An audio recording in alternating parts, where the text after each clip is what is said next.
All right, everyone, welcome. Happy Saturday. Hopefully everyone is doing great. I'm FreeXenon, and welcome to my channel. Hope everyone's doing okay on a Saturday. It's my sister, my whole family's conservative. My sister posted this meme about that basically, if federal government spending is just like a household, and I kind of like, seriously. Don't get me wrong. It's a thing. People believe that it has to be dealt with. So this morning, I didn't even go for my walk or do my stretching or do anything. I just started on a post to help basically take that little meme and show why it's wrong. It's important that they understand that how the federal government spends money is very different than how a household or even a state or county or city spends money. So that was pretty much most of my morning until I started getting ready here for first stream. I went and showered. I did that at least, but that's pretty much it. What else? There's also Baldur's Gate 3. They had a massive update on Thursday, I think it is, like 37 gigs. Now, I downloaded it. Awesome. But when I started having graphics problems with it because it's I only have an NVIDIA 760, which is old, super old. So like before this update, I was able to play on ultra graphic settings with my little 760. But now after the update, I can't, even playing it on low, it doesn't look that good. So that's not. It's not really talking down about the game. It's more of how much they have radically increased the level of graphics in the game. I mean, the lighting and everything is just it's really beautiful. Unfortunately I can't. I need to get a new video card someday. That way I can see how beautiful this game really is. So that's what was happening to me. I've been playing the Baldur's Gate 3 a little bit with the Sorcerer class, which was just released. So I'm up at 3rd level currently. I'm at the point where I'm just starting to work with the Druid's Grove and that whole storyline. Yeah. So that's that. And later tonight, after I get done streaming and get all my post-stream stuff done, I'll be working on getting our studio ready for opening up our yoga studio. I'm not happy about it, but I'm tired of arguing with the wife about it because, well, COVID. So I have my part to do. Mostly it's just getting the studio, the electronics ready so that we can simultaneously teach classes while streaming the classes. So we're going to both have live classes in the studio, and then we're going to stream that same class. That way people can, choose how they want to get access to it. Some people won't be coming into personal classes. I wouldn't be, and I'd be doing Zoom. Or it also gives more people access to our classes that aren't local. I know we have a few people from who took our classes before, who moved elsewhere, that have been taking our classes from abroad. So that's been kind of cool. So yeah, that's gonna be my today. Hold on a second. I have to check let me check. So I think tomorrow I've got game day. I think. Yes, tomorrow's game day. So I have D&D tomorrow, which is great. So we skipped last time 2 weeks ago. People couldn't make it, which is really annoying, but that's the way it is. All right. So anyone doing anything interesting this weekend? Got blog writing, studio preparation, gaming, possibly, hopefully. I really hope so. Anyone? Anything? Hopefully someone's doing interesting this weekend.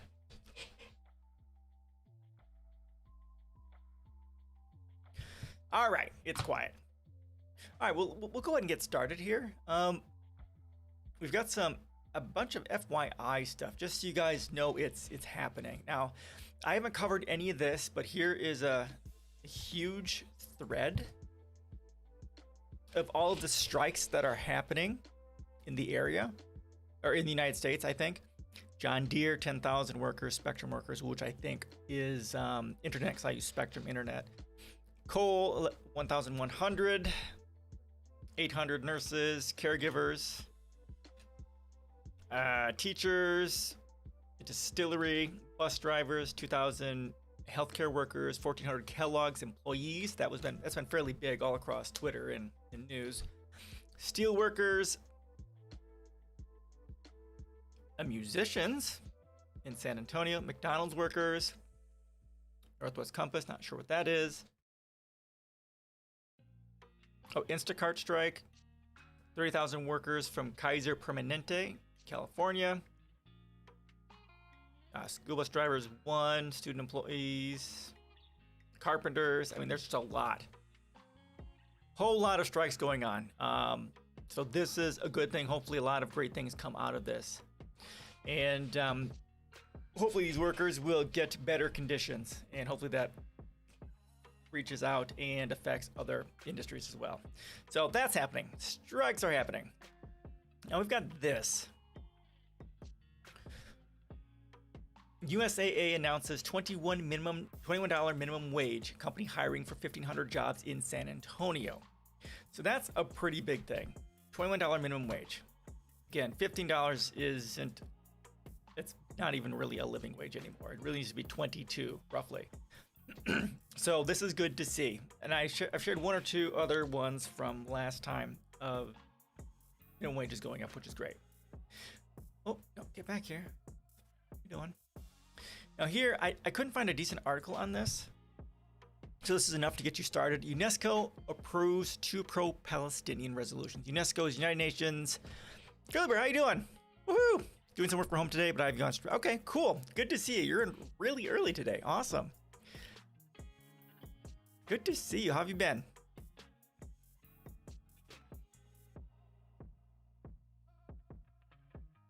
I've had better days. I've heard my job is, I don't know if you've already heard this yet. Good? Yeah, my job is ending January 1st, so I'm scrambling to find work. I've had an interview though, or I've had preparatory interviews with a company, so that's been good. But we'll see. Just with one company, I've been not denied a few others, so I'm still really looking for work. So that's been a thing. Also, I've been having these issues with my brain, at least my head. I have these waves going from the top of my head to the front of my head. And like a month ago, I was at the emergency room. But fortunately, I had like a decade-old lorazepam, which is an anti-anxiety medication. Fortunately, that dealt with the problem, or it's helped alleviate the symptoms of it, but I still haven't figured out what it is. So I've had a CAT scan, a CT scan, or no, not a CAT scan, MRI, CT scan, MRI, and I've got a therapist appointment, and then I also have a neurological consult coming up. I think not this week, but next week. So yeah, not some not so good things happening here, but I'm still working, still live, still streaming. And yeah, depending on what happens with my job, depending on the job I get, I may or may not be able to stream anymore. When do you start feeling? I've taken the rest time. When do you start feeling? No, actually, if I don't take the stuff, it's not pain. It's not pain. It's just waves going from the top to the front. It's really strange. It's not pain. It's like waves. I think it goes in time with my blood, the heart pumping, but I don't really know. It's so bizarre. I only take if I don't take lorazepam, I can feel it throughout the day. Though during the day, it's not bad.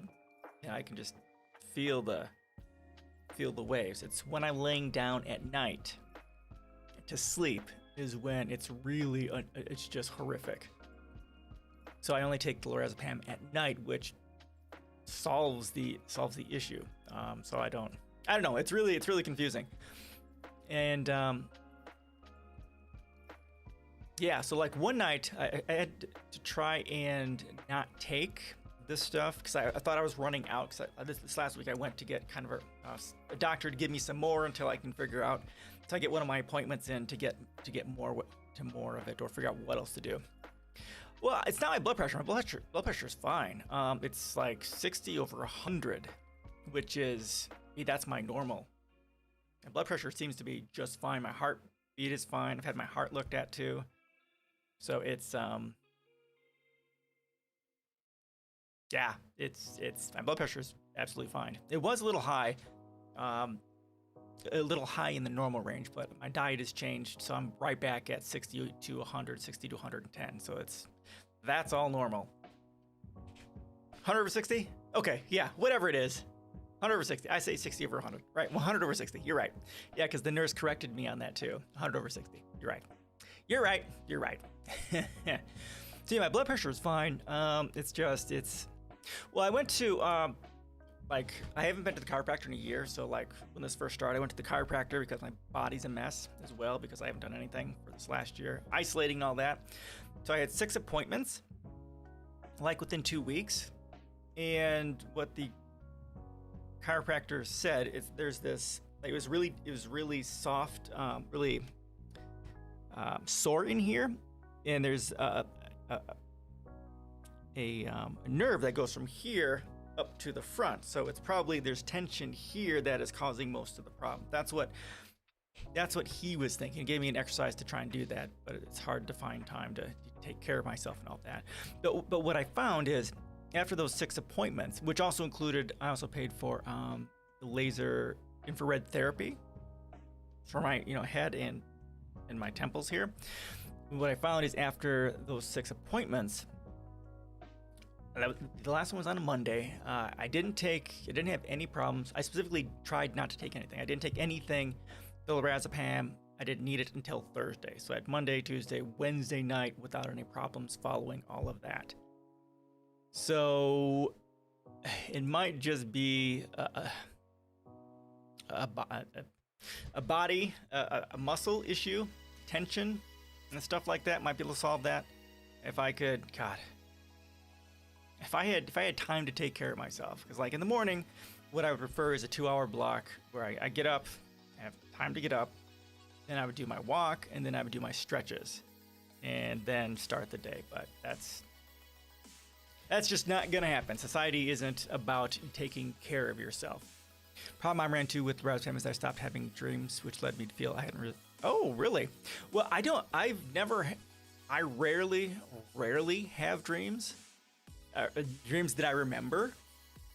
It's like once or twice a year I will remember a dream that I dreamt. But no, I haven't had any issues with that because I don't dream. I don't remember my dreams at least. So yeah, I haven't had any issues at all. It's almost like honestly for me the lorazepam. So what I first started taking was a decade-old 1 milligram, and it just alleviated symptoms, allowed me to sleep normally. Now, and I'm also taking CBD oil as well every night because that's what I've been taking for a few years now. That actually allows me to sleep. But when I went to the doctor this last week, she gave me a 0.5 milligram, which is what I was going to ask for anyhow, because I remember over a decade ago when I was taking the lorazepam once my daughter was born, it really cored me right out. I felt like a zombie when I was taking the 1 milligram. So I'm not taking the stuff during the day. I'm only taking it at night. So 0.5 is doing just as well as the decade-old 1 milligram that I had been taking before. So that's, yeah. I haven't had any problems with it. I'm doing fine. Hopefully I'll get through my doctor appointments. Maybe we can figure something else out. It's another reason for my healthcare plan. Right, where we should have time during the workday for our workers to take care of themselves.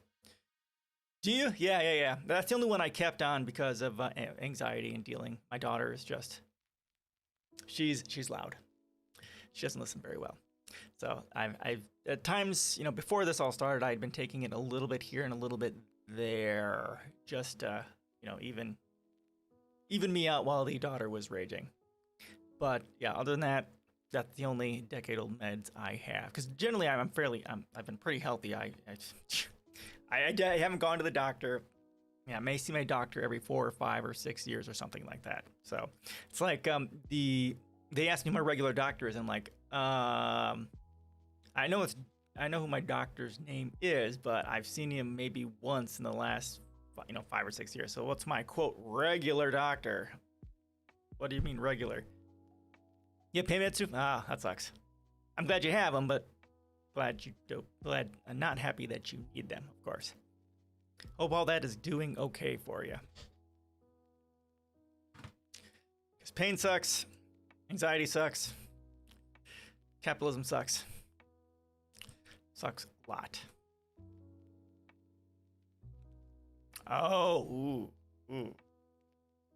Yeah, that would be horrible. And before my insurance runs out, I'm working on getting. So I know I need to get a cap on one of my teeth. It's like one in the back that's split. So he wants to make sure that gets capped. So I want to get that crowned. Get it crowned before my insurance runs out, so I don't have to worry about that. Because I don't know how long it's gonna take for me to get insurance again, get a new job. I've been going through kind of an interview process with this one place, which looks like a great place to work. It's a very large company. They're looking at me for a trainer to train end users, and although it's an hour drive there, and oh my god, 10 hours of sleep. So you know it's coming up. Yeah, do all that. You're gonna get a severance. No. Yeah, it's a government. It's a government position, and it's budgetary. They're phasing out my position due to budgetary constraints. So that's all there is. No severance or anything like that. Just go away. Although the boss was clear that if I find another job, that's great, and then they'll pay me for the rest of my time between now and whenever, and January 1st when the position ends. So at least I'll have all that money if I find something tomorrow or something like that. So that will help. Vacation accruals, yeah. I have about a month, and I think that they'll pay me for that as well. So I'm thinking about saving that towards the end. That way they'll pay me for it. That way I have that extra month of income, so I don't have to worry about it. Yeah, we'll see. I really hope that this one job pans out. I mean, the issue with it, because it is an hour away, and I need 10 hours of sleep. It means I get up at 6, sleep by 7, get there hopefully by 8 due to traffic, and then I'll get home 6:30, 7 o'clock, and then I'll go to bed at 8. That way I get my 10 hours of sleep, and then get up. Basically, I'll just be working, living to work. That's it. It's gonna be a good thing. New start. Maybe you can put. I don't know. I will ask about that, because I would like to get like a few days, like 2 days a week would be great remote, because that driving is just gonna be hell. But they've said that the position will be 40 to 45 hours a week, because of I'll be potentially training end users, and it's like 8-hour days just for the training. So I may have to get there by 7. I'm not sure how they work their things. So yeah, it'll be a lot of work, but it should be good money. It should be comparable to what I'm doing now, and good benefits and stuff like that. So I don't know. We'll see. I haven't had my first official interview yet. I had HR. I talked to an HR person. Then I had 2 tests to take. One was a skills test, which was, I don't know how long it took, 2 hours, 3 hours.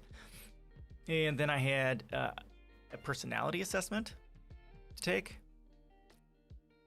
So now I did that one on Thursday. So now I'm waiting, hopefully next week I'll hear from them for an actual interview. So I don't know. We'll see. We shall see how it goes.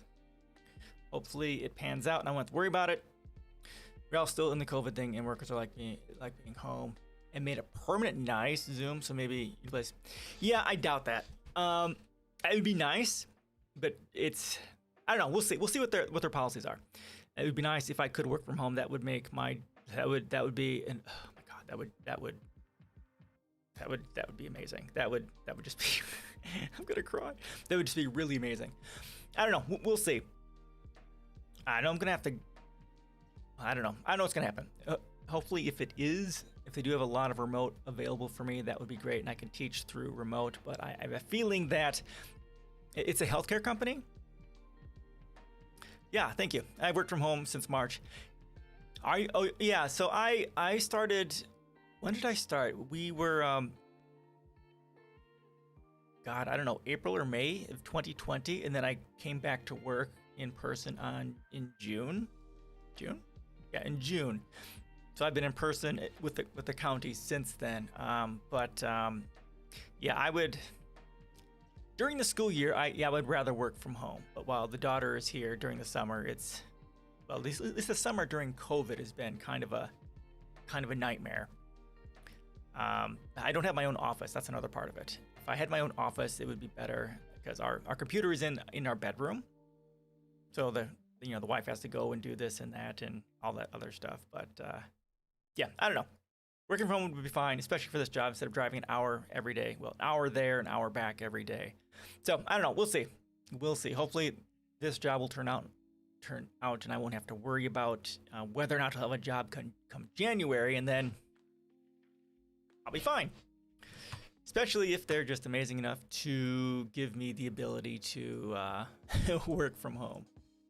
So the good money and working from home is a good deal.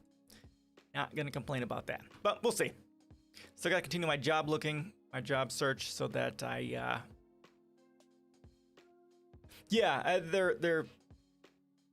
definitely are. It's just a matter of whether or not I'm qualified for it. What I really want, right? Our town is really small, so getting the kind of money that I'm getting now, I'm making $32 an hour right now. So if getting paid that in this small town of 12,000 people, not very likely. Not very likely. So most everything is going to be in Madison. Yeah. So we'll see. I'm looking for remote jobs as much as I can, and we'll see what happens. What I really want to do is a political analyst or political commentator on radio. That's really what I would like to do.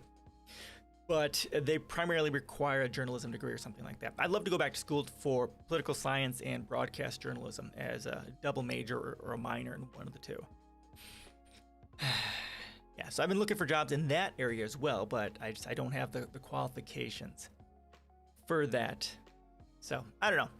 I've got a bunch of radio stations I could apply to. The money there isn't all that good, at least not compared to what I'm making now. It's like in the 30s to 40s. Like right now, full time I'd be making over 60 grand. But working, I think those are, or actually not that hard to get at small radio stations. Problem is they're part time. Yes, exactly right. They're part time and they don't pay that much. That's right. That's the big problem. And also I have a friend who works at the local radio station actually, and he basically said, and I've kind of seen this as well, almost all of the radio stations are owned by large corporations and they're almost all syndicated. So it's hard to actually get to an actual radio station and actually work because everything is syndicated throughout it. Like in our area, it's Magnum Radio. They own like 10 of the local radio stations. So getting in is going to be difficult. And you're right, they're mostly part-time and they don't pay that much, and that's a big problem. Because family and all that stuff to pay for. I could do it, if I 2 part-time jobs that paid fairly well, which is unlikely because they don't pay that well. I don't know. We'll see. We shall see. At some point, I'll put out a bunch of. I've already started on a resume and cover letter just for that, because like my technical resume is all my computer work, and then I have a resume here that's just for politics, right? Blogging, live streaming, and stuff like that. Have all that on there, and then I can put that out there to radio stations and see what happens. So I don't know. We'll see. I just like to go back to school, but America.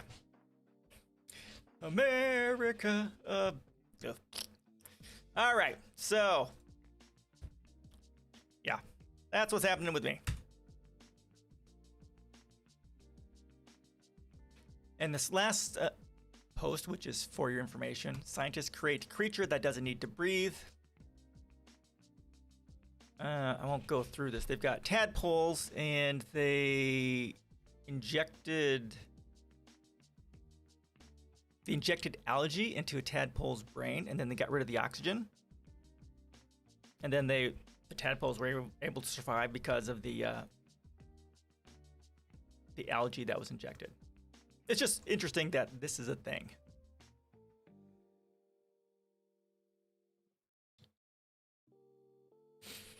So, yep, job searching.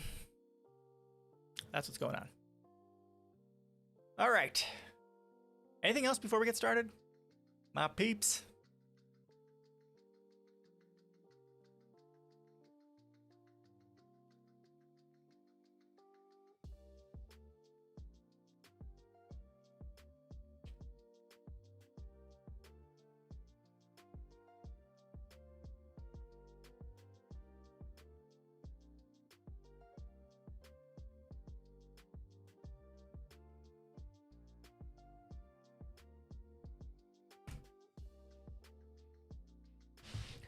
All right, so our first actual article that we'll go over is from the BBC. It's from August. Never mind going electric, where will we park? Now, we've kind of covered this a little bit, and this article makes, I haven't read the whole thing yet. It does make some interesting points.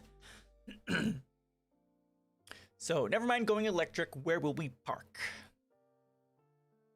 Now, in my Cancer of Capitalism post, I have something kind of like this in there, just looking at the difference between mass transportation, like the space that a bus takes per person, versus the space that a whole bunch of cars take for all that number of people. All right.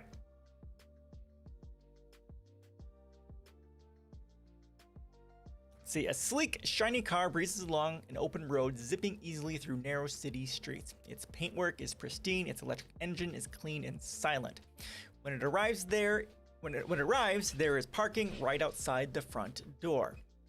So much for the advert. In reality, traffic in the UK is often slow and the roads can be clogged. A 60-mile, 96-kilometer journey on 60-mile-per-hour roads is reckoned to take 85 minutes, an average speed of 42 miles per hour or 67 kilometers per hour. And this is something I'm gonna have to deal with if I get that job, because it's an hour drive normally, not taking into account traffic. Drivers already own 32 million cars. That's up 28% since 2001, during which time the population has only risen by 13%. And by 2050, there will be 44 million cars in the UK, so start looking for that parking space now. Last year, the government announced a £2.8 billion package to encourage drivers to switch to greener vehicles. This included a £1.3 billion investment in charging infrastructure, as well as discounts of up to £2,500 on low-emission vehicles costing under £30,000. Yet the Institute for Public Policy Research warns that rather than improving air quality by lowering exhaust emissions, these incentives risk making highways far busier and even slower as people buy so-called zero-emission, guilt-free vehicles.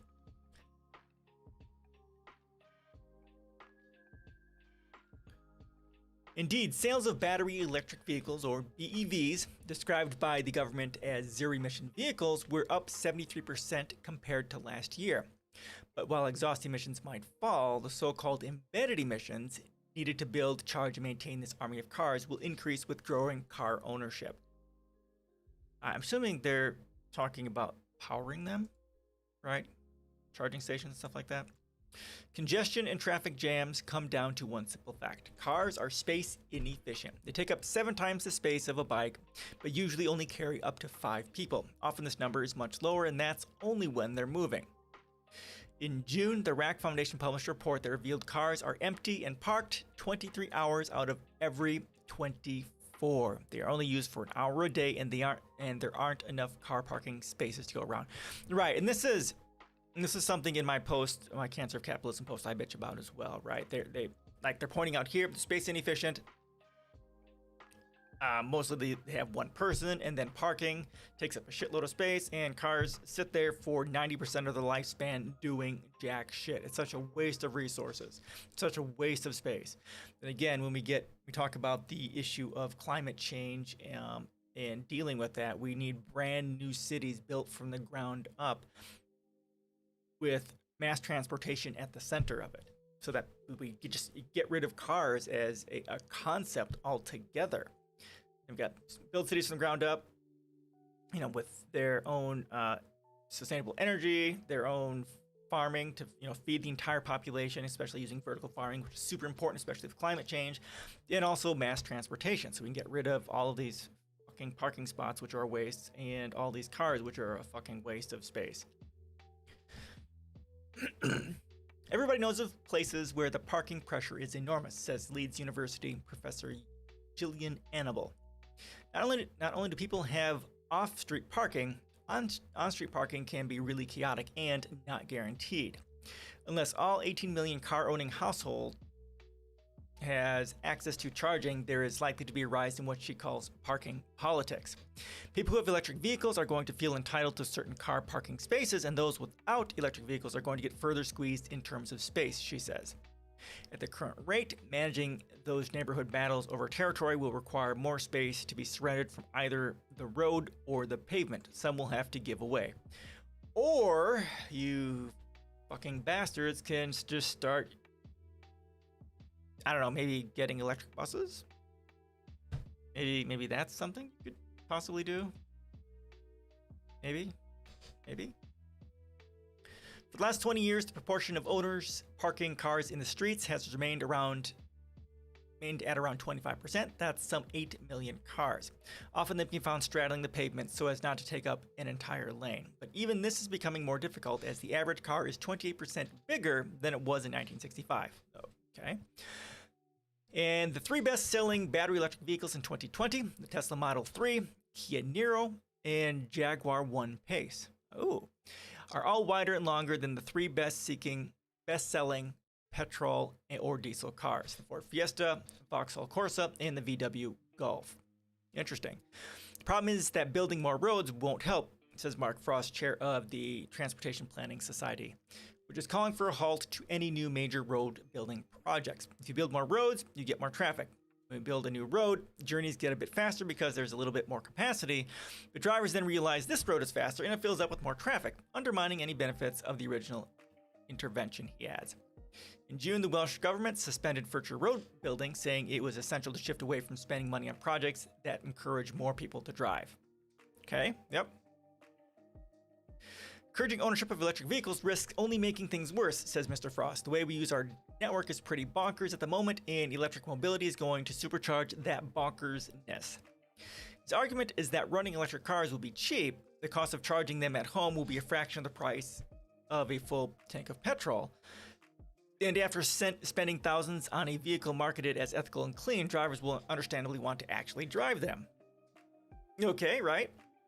Car clubs where members hire and share locally parked cars by the hour are one solution to curbing private ownership while still allowing access if a car is the only option. Yeah, that is something that could be done. And also, once Tesla and other makers get to the point where they actually have self-driving cars, then, that's kind of a way of getting rid of some of the cars, although some of the car ownership, although people will still need to get to work. It won't get rid of that. You're still going to need mass transportation to help solve this. More ambitiously, fleets of self-driving cars, okay, that's what they're talking about now, that could shift to an out-of-town car park when demand is low is another option. These could be decades away. Lucy Marsh Strand Tausig is a transport planner who has advised the government on walking and cycling. She argues that the scale of spending on roads does not make sense. We know new roads induce congestion and warm the planet, creating more problems. Yeah, and of course, the Nordic countries are really, especially I think Finland, is really shifting, doubling down on the walkability of neighborhoods. They're actually getting rid of roads, making it bike only, and we've watched a video on this last year, I think. Creating lanes that are bike only and creating bike paths and stuff like that. And that's really kind of what we need to be doing, obviously, for large metropolitan areas, that isn't quite as useful because of the distances that people need to go over, but it's still something that we could look at doing. And mass transportation. Electric vehicles should be secondary, she says, and the government should be investing far more in space-efficient transport modes, public transport, walking, and cycling. Exactly. She points out that 58% of UK car trips are less than 5 miles, so there is huge potential for reducing motor traffic. Oh, yes, man, how you doing? One of my housemates goes to her classes by car in the university buildings like 500 meters away. Yeah, no, I would too. If it's more than a block, I'm driving. So I get that. That's, how many blocks is that? That's 1,500 feet. How long is a fucking block?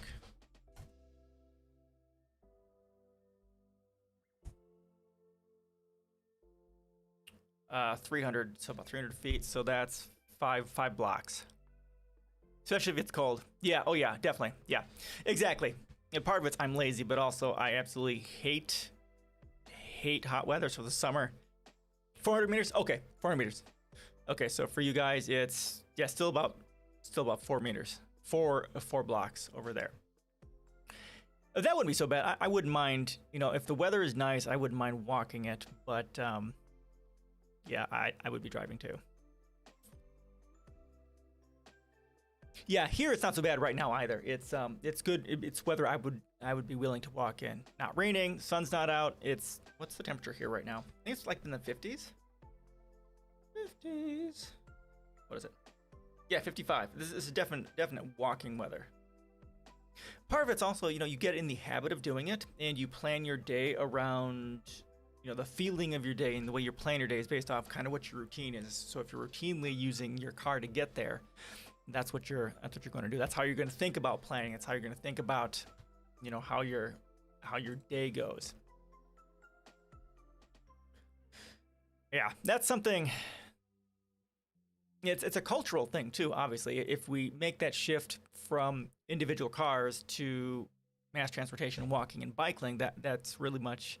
It has to be a cultural change too to make sure that becomes so that it's something that's culturally reinforced and rewarded even. I used to own a motorcycle so I could use the express lanes without paying, but after a month I stopped doing it because the cars were driving. Yeah. It's dangerous for bikers because we just don't see them. Yeah. I'm glad you're okay though.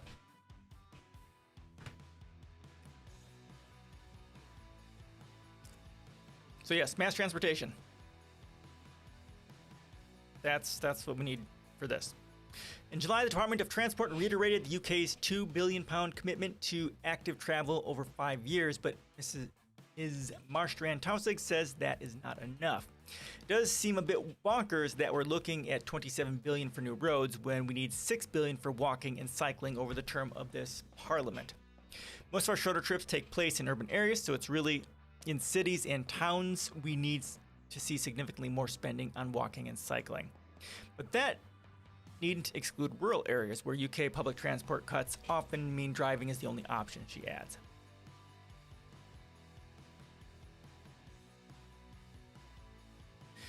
The Department for Transport says it is not a case of either improving roads or the cycling or walking infrastructure. It points out that in any scenario, the majority of longer passenger and freight journeys will be made by road, and so upgrading UK's road network remains of vital importance. At the same time, we're investing unprecedented funding to make public transport, cycling, and walking the natural first choice for all those who can use these options, especially for shorter journeys, says the department. Ms. Marstrand-Taussig and others like her say roads need to be made available for non-car users too. Roads make up about 3/4 of public space. Whoa, there's an equity argument. Everyone needs to be able to use them, not just car drivers. All right. So there is that. Yep, so mass transportation and creating a culture of walking and biking is kind of like Finland is doing, is what we need to start working towards. And we can start shifting our internal cities to be more bike and walk friendly too. All right. Is that what we're going to do? Yes, we're going to do this. All right. So this is the Washington Post. But I've read through most of this article, and this article is pretty good. And in my policies, I do talk about this. I do say, ideally, we should nationalize our school system and get rid of vouchers and private schools and all that sort of stuff, because it is highly problematic. Now, for me, school choice is about imposing right-wing Christian fundamentalist ideologies on the children and having the availability to do that through the education system, but it's also about school privatization. That's primarily where I've thought about this sort of a thing. And I haven't really thought about it so much as racism, but that makes sense too, because it ends up being a private school, which increases inequality because people of color, poverty, don't have access to it, that sort of a thing as well. But through the vouchers, they do a little bit, depending on how well that works. So, all right. This is from December. It's from last month. All right, any questions and comments before we get started on this? This is this fairly long article. Oh, it's not so bad. It's not so bad. Again, education is super important. It is one of the most important things that we as a society spend money on. And it should be the one thing that never ever gets cut, but only ever gets increased. It educates our children. It creates the adults that we have in the world today. It creates the adults for tomorrow.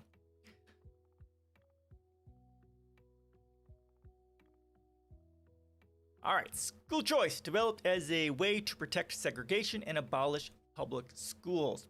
The rhetoric of choice and freedom stands in stark contrast to the true goals of school choice advocates.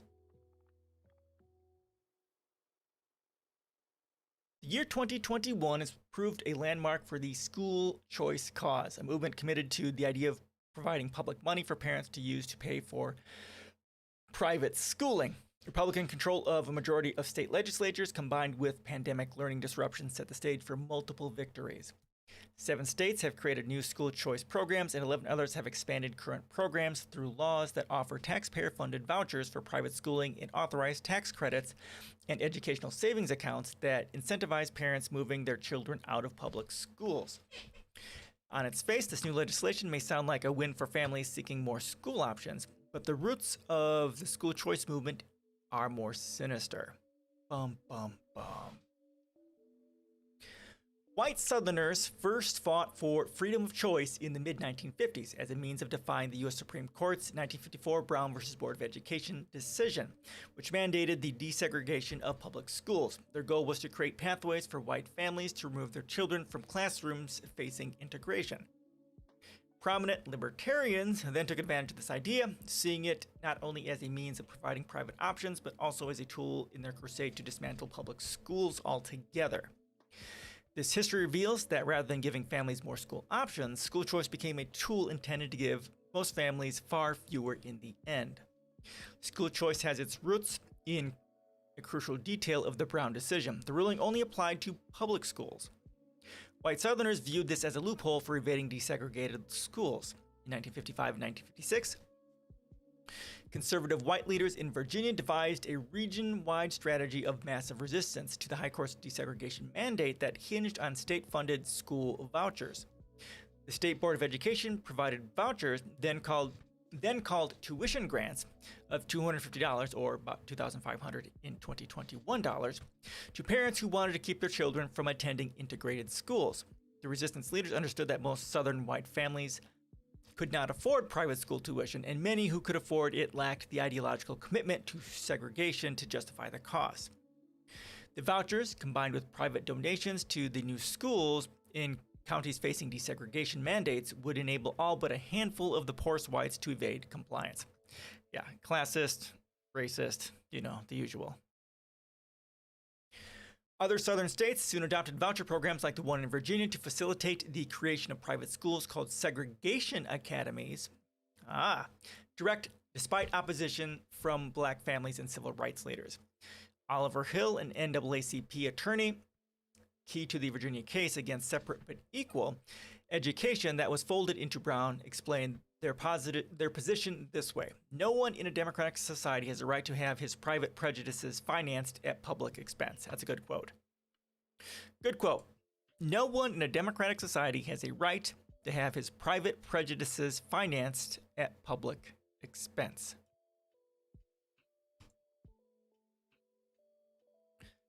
Despite such objections, key conservative and libertarian thinkers and foundations, including economist Milton Friedman and Friedrich Hayek, Human Events editor Felix Morley, and publisher Henry Regnery, backed the white Southern cause. They recognized that white Southerners' push for freedom of choice presented an opportunity to advance their goal of privatizing government services and resources, starting with primary and secondary education.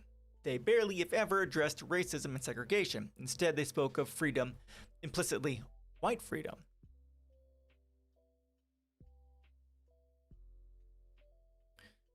Friedman began promoting educational freedom in 1955, just as Southern states prepared to resist Brown. As he praised the Virginia voucher plan in his 1962 book, Capitalism and Freedom, holding it up as a model for school choice everywhere, whether the school is integrated or not, he wrote. Should have no bearing on eligibility for the vouchers. In other words, he knew the program was designed to fund segregation academies, saw it as no barrier to receiving state financing. Friedman was far from alone. His fellow libertarians, including those on the staff of the William Volcker Fund, a leading fund on the right, saw no problem with state governments providing tax subsidies to white families who chose segregation academies, even as these states disenfranchised black voters, blocking them from having any say in these policies. Yeah, of course. I mean, in one of my posts, I have a huge list of just a bunch of the methods of systemic and structural racism inherent to this country from the very beginning. I mean, it's mind-boggling. It boggles the mind. Libertarians understood that while abolishing the social safety net and other policies constructed during the Progressive era and the New Deal was wildly unpopular even among white Southerners, school choice could win converts. These conservative and libertarian thinkers offered up ostensibly race-neutral arguments in favor of the tax subsidies for private schooling sought by white supremacists. In doing so, they taught defenders of segregation a crucial new tactic, abandon overtly racist rationales, and instead tout liberty, competition, and market choice while embracing an anti-government stance. Those race-neutral rationales for private school subsidies gave segregationists a justification that could survive court review, and did for more than a decade before Supreme Court ruled them unconstitutional.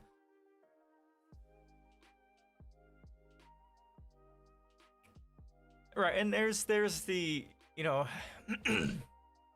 capitalism is by virtue inherently racist, classist, and sexist. So like they're talking about here, talking about it within the standpoint of capitalism, it makes it much harder to see through what they're trying to do. I mean, we understand what they're trying to do, and they're giving logical arguments, but ultimately it tearing down the facade of freedom to reveal the fact that they're classist, racist, and misogynist is the core of what we need to do. And it can be hard to do that, hard to see through what they're saying, right?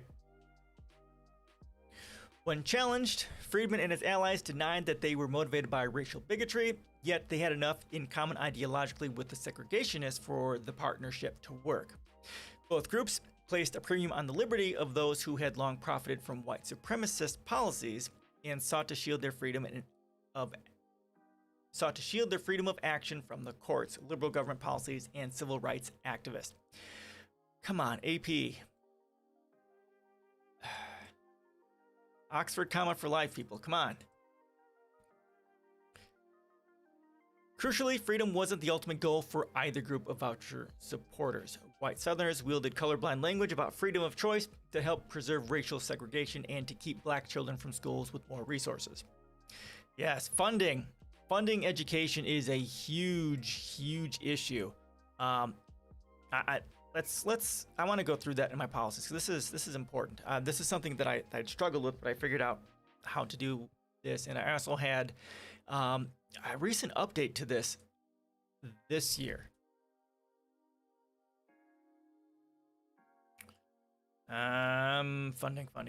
Funding.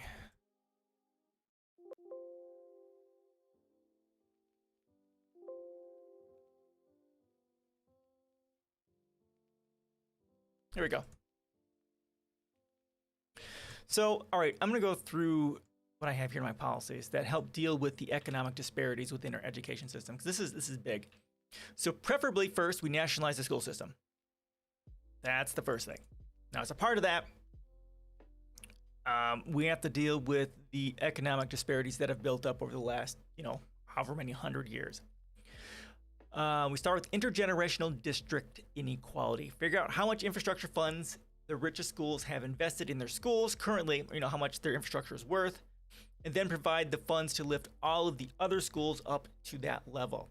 Because currently here in the United States, our schools are funded by property taxes. So poor districts will have poor school systems, whereas rich districts will have a lot of money for their school system. So that we have to deal with that level of inequality by upgrading infrastructure so everyone has the same basic infrastructure playing field.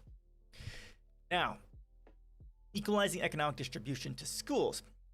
So universal and free access to education at all levels. Okay, funding for schools should be aggregated statewide and then redistributed equally or proportionally to the various schools to keep rich communities from having everything and poor communities from having nothing. And then we need to triple the funding for schools. So once we get the infrastructure of the various school districts upgraded to be the same, then we also redistribute and equalize the funding to schools statewide or preferably nationwide. Then and private schools and charter schools. They will say there is no racial bias language in the law, however, that when these types of laws are put in place, that's when you see the racism. Right, exactly right. And that's what the article is talking about. They use, Buried Fresh. Thank you so much for the follow. I appreciate that. Welcome.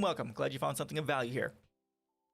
And that's the issue, Curly Bear. Seeing through what they're trying to say and seeing through what they're saying in the capitalist language to find out and understand the racism or misogyny or classism that's inherent to it. That's the thing, and it's difficult to see through unless you start looking at such things through the lens of systemic and structural harm. How you doing, Buried Fresh? How you doing today? Welcome, happy Saturday. Talking about school vouchers. So I do leftist politics. I have my own policy site, my own blog, and I stream here as well.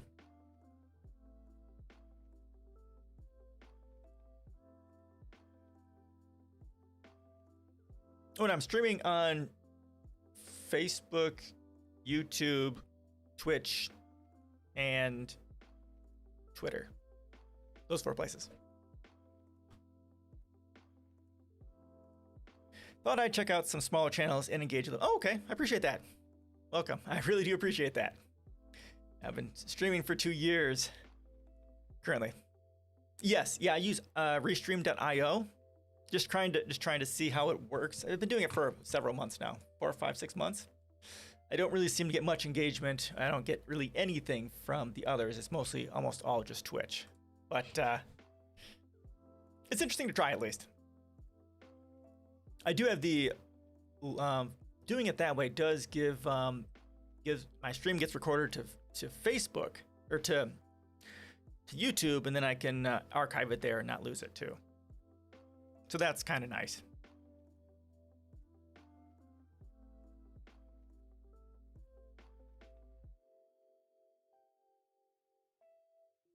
Maybe at some point I'll drop the others. Damn, I was hoping you'd have some more success on the other platform. Yeah, me too. I was too. But I haven't. On occasion, I'll get one person on YouTube, but that's pretty much it. I think I have someone watching on Facebook right now.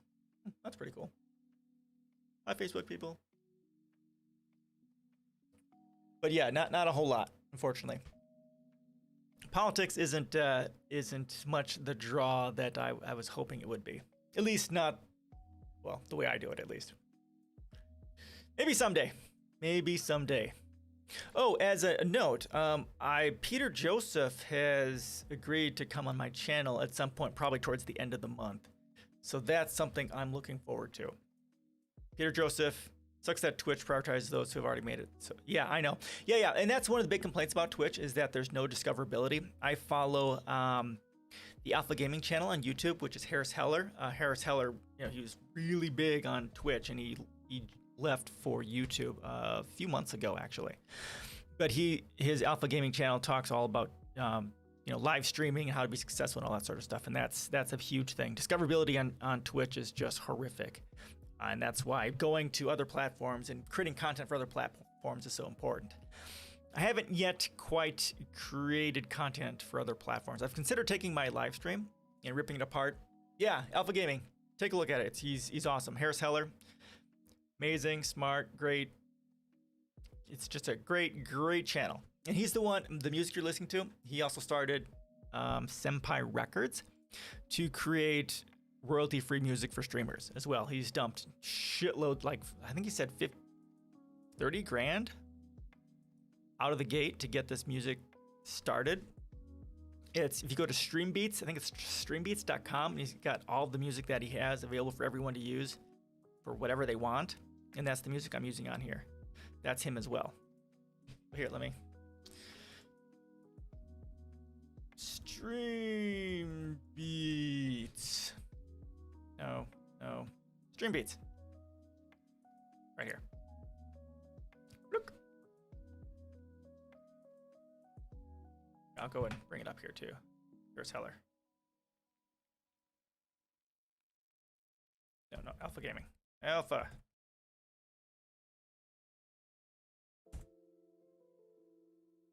There you go. Great channel. If you're into streaming, amazing channel. And he also Harris Heller. Yeah, if you look at one of his videos here, he's right here. I think he's got a link to his live streaming, which is /Harris Heller. Amazing channel.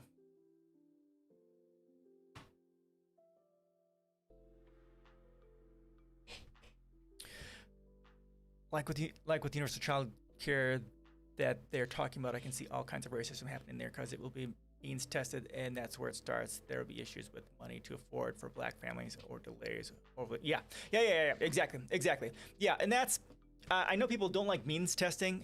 For me, for my progressive basic income, I do it, but it is income based. But for me, universal child care should be universal access to it, period. It should be free for every single person in the country, period, full stop. There isn't really a reason to means test that. I mean, if a rich person wants to bring their kid to it, that's even better. I mean, that's amazing because then you've got the diversity of the socioeconomic demographics in those child care centers. Rich children, poor children, and that's what we need. That's what we should actually strive for in our schooling and our work and in every single place. It should be as diverse as possible, not just socioeconomic, gender, religion, sexuality, sexual expression, relationship expression, family expression, and all the sorts of things. Because the more diverse our areas are, especially our education and childcare areas, the better, the lower chance that our children will end up bigoted. And that's a strong. The more diverse our communities are, the less that our children will have to fear. And the very core of bigotry is fear and or ignorance. And the more access they have to the broad diversity that humanity has, the less chance they are to be fearful, ignorant, and therefore bigoted towards some certain demographic. That's why having our schools specifically intentionally diverse as much as we can, diverse religions, diverse races, diverse all that stuff, especially with the staff, that can be such a boon to our children and the future generations. But yeah, of course the rich areas can do that, but the poorer districts cannot do that. Unfortunately, it's much more difficult for them to do that because they don't make the money to pay the people to come here. They don't have the resources, and so forth. All right. Good conversation. Good thoughts here, people. All right. Friedman, too, was interested in far more than school choice. He and his libertarian allies saw vouchers as a temporary first step on the path to school privatization. He didn't intend for government to subsidize private education forever. Rather, once the public schools were gone, Friedman envisioned parents eventually shouldering the full cost of private schooling without support from taxpayers. Only in some charity cases might governments still provide funding for tuition. And go fuck yourself, Friedman. My God. I believe schools should be kind of like libraries once you've had the frontal. Yeah. Oh, yeah. Oh, yeah. Once you've had. Yeah. That's at least the way I approach it with my policies is education should be free, like up to postdoctoral. I mean, much like you're saying, if you want to learn something, you get your ass in there and you learn. You take the course, you learn, you do your thing, right? I mean, that's the key to democracy is a highly educated populace, and you don't have that if we don't have free education, especially at the college level. Like, I would like to go back to school for political science and broadcast journalism. I even considered going back to school for law years ago. Lots of things. Massage therapy. I've been told I thought about going to school for that, but we don't have childcare. We didn't have transportation because we only had one car at the time, and education's not free. It also helped loads in these times when, yeah, that's exactly right. Exactly right. When, so I talk about that. When do I talk about that? I talk about that somewhere. And I know where I talk about that. Here. I talk about it in here. I have this giant ass post on capitalism. It's a Facebook Q&A on capitalism, resource-based economies. And specifically, that first section is specifically talking about the AI, the upcoming AI and 3D printing automation apocalypse that, especially in America, people don't have the childcare, don't have the transportation, don't have the money to get new jobs, to educate themselves for a new job path, because education is not free, we don't have mass transportation, and we don't have universal childcare. I mean, those are the three things we need for workers to even begin to deal with the automation AI apocalypse. If they don't have access to those things, they can't adjust to that. That's just the way it is. Yep, free education, everything. Every single training should always be free. That's the way it should be. People should be able to learn whatever they want. Whatever they want. Yep, agreed. Friedman first articulated this outlook in his 1955 manifesto, but he clung to it for half a century, explaining in 2004, "In my ideal world, government would not be responsible for providing education any more than it is for providing food and clothing." 4 months before his death in 2006, when he spoke to a meeting of the Conservative American Legislative Exchange Council, ALEC, fuck them, he was especially frank. Addressing how to give parents control of their children's education, Friedman said the ideal way would be to abolish the public school system, and eliminate all the taxes that pay for it. Fuck this dude. Because without basically nationalized education, it is fundamentally racist. It's fundamentally classist. Again, the rich people get the best education, and the rest of us don't get it. Yeah, this guy is a douche. At least from this little window into Milton Friedman, he's kind of an asshat. Fuck that dude. Right in the left ear. Today, the ultra-wealthy backers of school choice are cagey about this long-term goal, knowing that care is required to win the support of parents who want the best for their children. Indeed, in a sad irony, decades after helping to impede Brown's implementation, school choice advocates on the right targeted families of color for what one libertarian legal strategist called forging non-traditional alliances. They won over some parents of color who came to see vouchers in charter schools as a way to escape the racial and class inequalities that stemmed from the white flight out of urban centers and the Supreme Court's willingness to allow white Americans to avoid integrating schools. Well, I wonder how that is a thing. I mean, most like this would only work with people of color who had money. Again, that becomes a class thing, but not sure. But the history behind vouchers reveals that the rhetoric of choice and freedom stands in stark contrast to the real goals sought by conservative and libertarian advocates. The system they dream of would produce staggering inequalities, far more severe than the disparities that already exist today.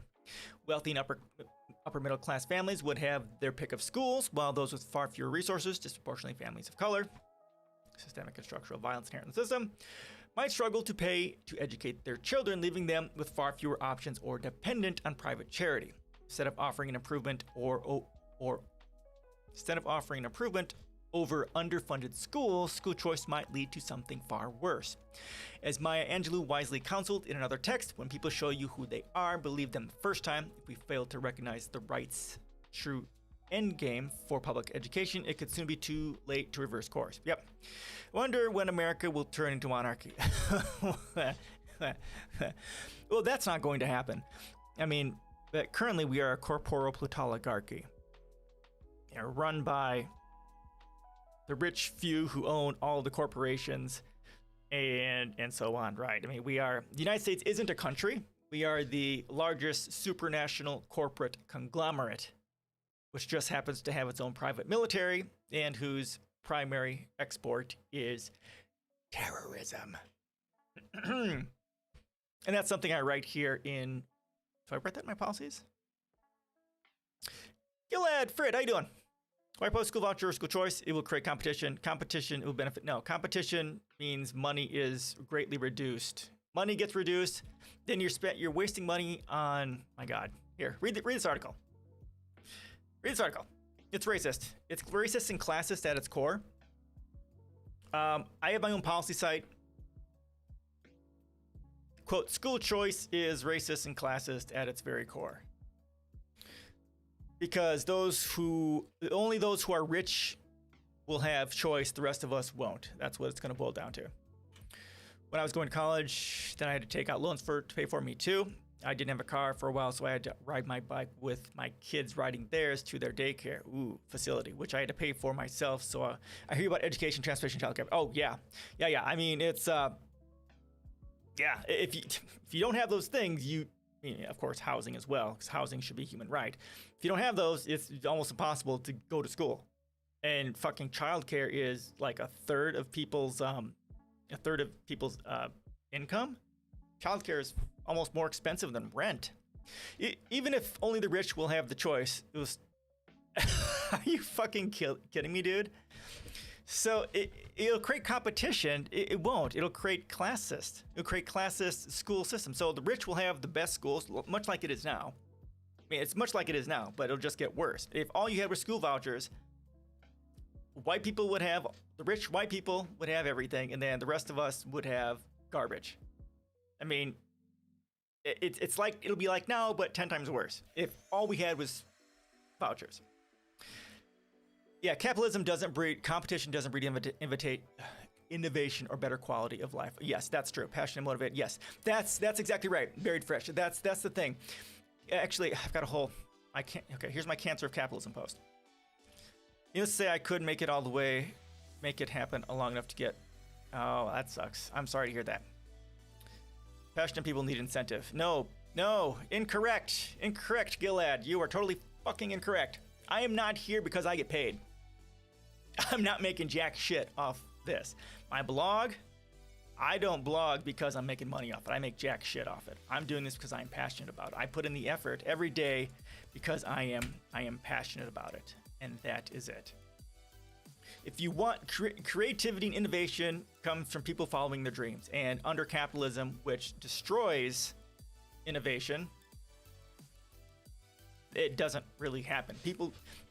Creativity is its own reward. I've got a whole post on this sort of a thing. Yeah, productivity, motivation in a resource-based economy. That's what this is. Do I talk about that in here? Not sure if I do. I don't think I talk about... You think people like Albert Einstein, Stephen Hawking, and Isaac Newton, Nikola Tesla did what they did because it's kind of like that? Well, partially they were... Yeah, Einstein specifically. Yeah. Oh yeah, Tesla. Yeah, Tesla as well. He fucking died poor. Oh yeah, definitely. Where do I have competition? Okay, so here. Okay, first, the market doesn't exist. The market is a lie. It's based on fundamental assumptions that are completely just fraudulent and incorrect. If you want something on that, there's this amazing book. Actually, let me pull it here. In my policies, in the introduction section, I've got the books you need to read. And one of those is Kate Raworth's Donut Economics. This book is fucking mind-blowing. In there, she basically ends up ripping apart the fundamentals of the fraud of what economics is based upon. This is such an amazing book, And when the way she talks about economics and the way she talks about dealing with the environment is the way I think about it, and I'd never seen it like this before. It's an amazing book. Even in education, people will educate others, but they might not do so if they die because they're not being rewarded at all, which is basically the current economy.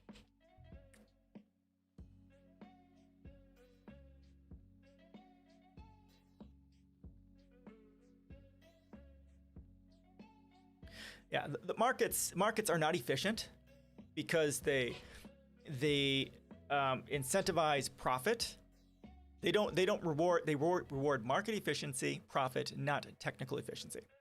Like what is actually best for the environment, what is actually best for humanity, that does not get rewarded. What gets rewarded is exploitation, which leads to profit. And if you want to know why that is, I've got a whole post on that. This is perhaps the most important post I have, and it's not that big even. Tension within methods of exchange. This is a 9-minute read right here. I know my regulars are tired of fucking hearing me talk about this, but this is perhaps the most important post I have. Do you think you gave a chance to the other view and made your mind comparing both sides, or picked your books according to review in the first place?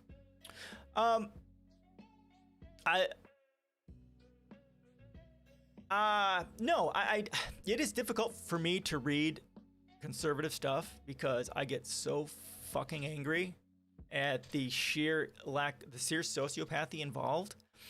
On occasion, I will read something like that, but very rarely, because rage, massive rage. Someone recommended I read this one book, and it was by a conservative author, and it's just, oh my god, I couldn't do it. I couldn't do it. So generally, like, someone recommended these first two books, Spirit Level and Inner Level, because they sounded interesting about inequality and that sort of a thing. And these are amazing books. Donut Economics, this was based off an article that we read about something I thought I enjoyed, New Human Rights Movement. These two things were based off where my brain was already going. I don't know why there aren't more people over here watch your stream. So many people go for the spectacles, big shows instead of quality. Oh, thank you, Girly Bear. Thank you so much. Thank you so much. I appreciate that. I do appreciate your opinions since you base them in evidence, unlike many other people, and I probably disagree with you regarding everything. Yeah, that's what it sounds like. Well, like I say, you have the right to be wrong. Yeah, that goes both ways, right? Yeah, there is harm inherent to capitalism and competition, because with capitalism, hence competition, exploitation automatically ends up in harm. Exactly, right? Exactly. And that's the issue, the harm portion. Well, let me just go over here. Just read this post. Read this post here. It's 9 minutes. It won't take up a whole lot of your time. I just shared it. Right? Tension within methods of exchange. This explains the very core of why monetary systems will always be harmful. And this is going to be a part of a larger work that I'm on occasion working on. But this here explains it. I was a massive conservative a while ago. I was big into the idea that I would rule the markets with my innovation at some point. I still might, but that's only because I'm privileged and born into good conditions. Just like almost 50% of American billionaires who are first or second generation immigrants. Cool. Yeah, I mean, it's easy to be successful when you're born into it. Now, immigrants do have a much more difficult time with that, but if you can be successful, that's great, and your children will have a much better chance to be successful because you've been successful, and you've got the money and the influence and the circle of people that you can talk to give your children that advantage.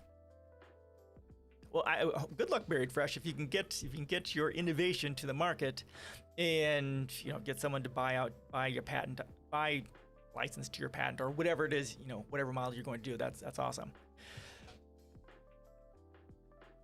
Or even when you're born in a country that has just successful education. Yes, exactly. America's, yeah. No, you're exactly right. Yeah. So there's, privilege on, a societal level and a national level. Like the West, the global North is privileged because we have much, like you're talking about, education, healthcare infrastructure, we have sanitation, we have water, and we have food, much like the global South doesn't have, because the United States and the West and the global North have been engaging in colonialism and raping Africa, India, Central and South America for hundreds of years. That's exactly right.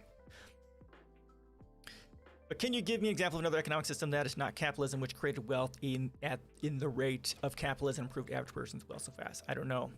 Okay, so the alternative is a resource-based economy, but wealth is not. See, here's the issue. This is the primary one of the main problems with having conversations with capitalists. And this post here, I just shared capitalism, resource-based economies Q&A. This is specifically targeted towards a capitalist, a very heavy capitalist apologist. I know I can't get through to him, but again, if you want to get a better understanding, there's some good questions here about that sort of a thing. The problem here is what you value. You value profit, and you value wealth, and that.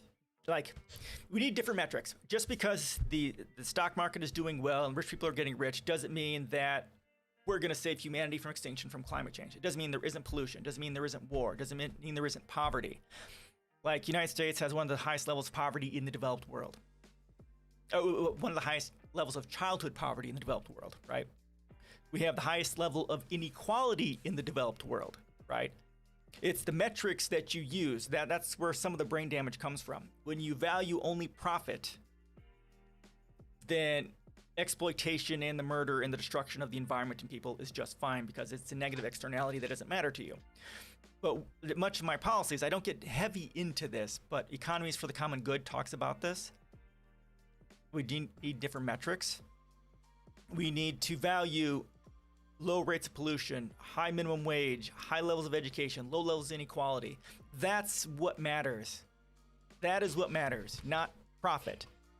And we would have 10 times the amount of innovation and technological advancement and taking people out of poverty if we didn't value poverty. Poverty is just fine in this country and around the world because there's profit to be made from it. Which did not achieve the actual communism, did have better equality. Yeah, so I talk about communism and socialism. I know, because that's what he's talking about. That's just wrong, and my family came from the Soviet Union. That couldn't be farther true. Yeah, so there's reasons. Yeah, Soviet Union.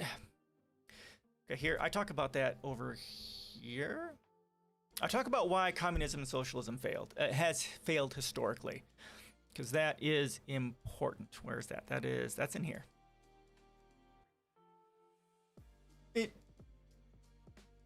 They tried. Soviet Union and various other things, they tried, but it was very difficult for them to do anything. My wife is from Belarus, so I get that. I know this is a huge, huge, very controversial topic. But there's 4 reasons historically why almost every single attempt at communism, socialism has failed. The first is the tension within methods of exchange, which I talk about in that post. Ultimately, as long as money is a part of that process, that will always lead to corruption and exploitation and harm. That's Soviet Union still had money.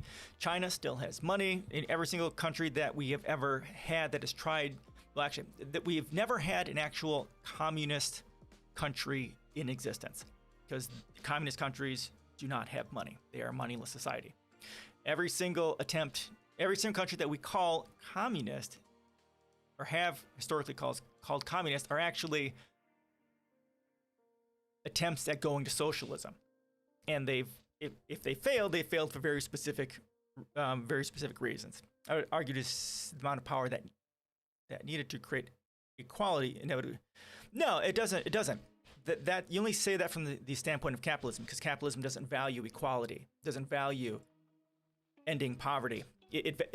Capitalism values exploitation. That is the core part of exploitation. You need to have a society, a socioeconomic system, and a society and a cultural value system that values equality, values the environment. Like my policies here. My policies are all about fixing this bullshit that we're broken. The 8 philosophical pillars for peace, right here. Zach, if everything is an isolated system and all systems have one goal, which is making the most profit, yep, then they can make massive sacrifices on anything else, but they simply don't have the care. Yep, social democracies, which is still what America is today, offers ways to patch up the problems, but they're not a solution to the inherently flawed system. Yep, and even then, the conservative approach is just going to ignore. Yeah, that's exactly right, and that's much of what I talk about in my Cancer of Capitalism post, right? No matter what progress we make as a society, conservatives, which vote more than progressives or liberals, will and the corporations which own the political process will always tear down whatever progress we have. The United States is a primary example of the corruptions of monetary systems within a political system. It's horrific. I mean, we don't have a democracy in this country, and we never have, and I write about that.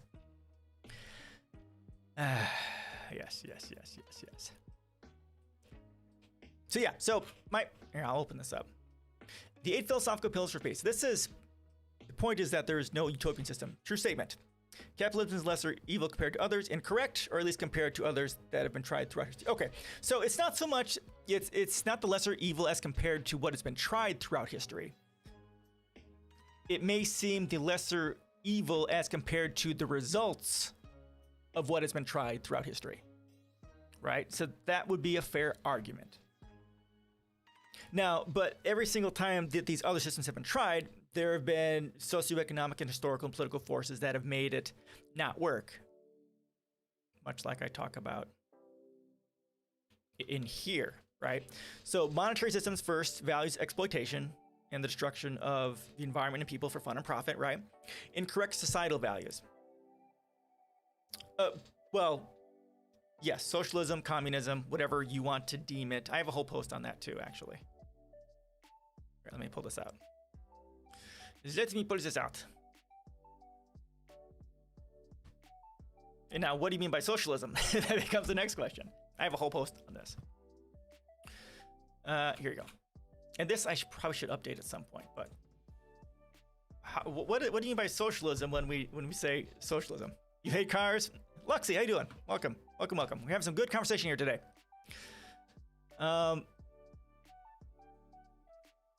So incorrect societal values. The second was that they did not have the history and or values socioeconomic system to support such a transition. Attempting to switch from feudalism or heavy capitalistic society or one with high levels of inequality directly into socialism or communism is very difficult because of the lack of eco-humanistic core values present in either. In order for your society, in order to be ready for the transition like that, you need the values and history to support it. It wasn't fair to assume if it failed 19 times it was tried that it would fail the 20th time. No, sure, I get exactly what you're saying. And historically, you have a valid point, but the technology that we have, okay, let me talk about here. I'm talking about why it failed. Why does America have such a big problem with other nations trying it? True statement and failing, or would you deny that? They tried to stabilize dozens. Yes, that's exactly right. If America was not afraid of it, we wouldn't be destroying it wherever we go. That's a true statement. So third, they did not have the technology to accomplish a national scale planned economy like we do now. That's much of the reason, one of the main reasons why the attempt in Russia has failed. In addition to the money problem. In today's world, we have technology to accomplish a national or global planned economy like there has never been in the past. And of course, the U.S.'s war in progress. The fourth is that the U.S. absolutely destroys any country that tries to do good for their people by trying to shift to a new socioeconomic system, which may end up threatening the global dominance of capitalism and the U.S.'s hegemonic empire. The U.S. is the greatest terrorist organization in the world and has engaged in coup after coup to stop any country attempting to end or shift away from capitalism. I got here and some guy already split the left in like 20 seconds. Welcome to the stream. How you doing, Luxie? Welcome. Yeah, so ultimately why communism, socialism, when it has been tried, has failed is because of the corruption of money, incorrect societal values at the time. They did not have the technology to appropriately implement a planned economy, and of course the United States. And we're unusually busy today, which is awesome. Just chilling? Cool. Good to hear it.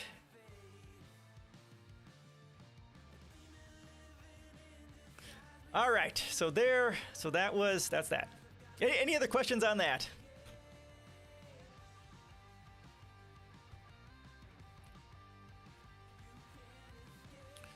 Get beyond that.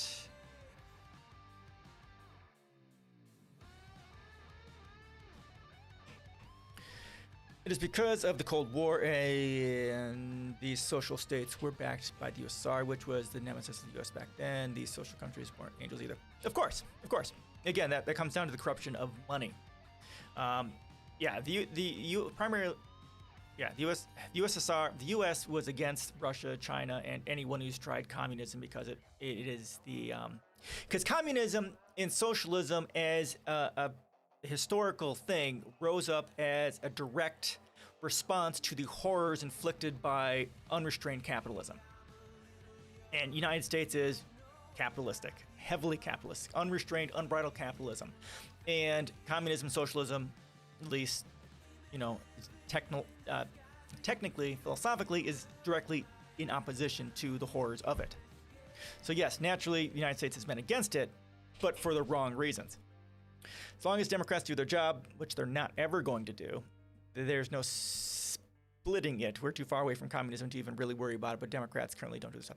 Yeah, but again, they don't want to. That's not their job. Democrats, I've got a giant post on this too. This is my blog. I've got this giant post on why Democrats are never going to do anything of value long term.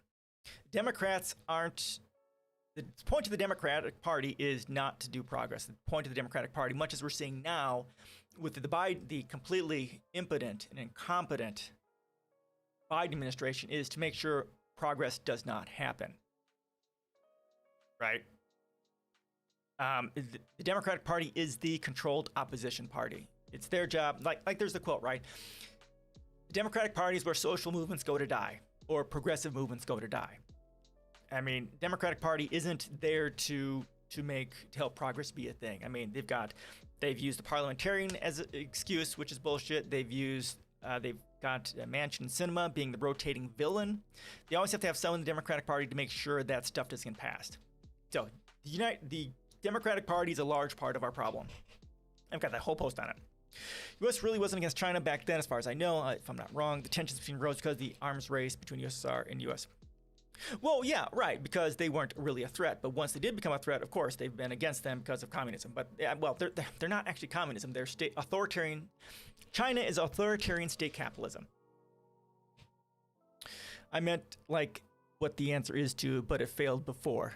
Some say it wasn't real socialism. Others say it didn't fail on its own.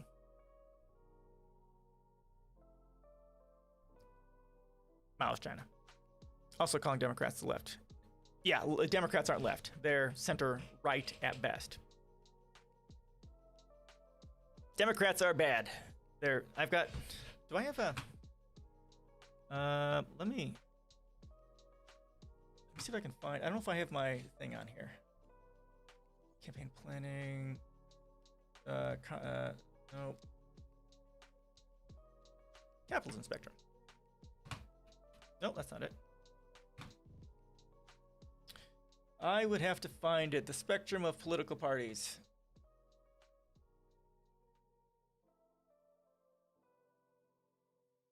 I'm not gonna look for it.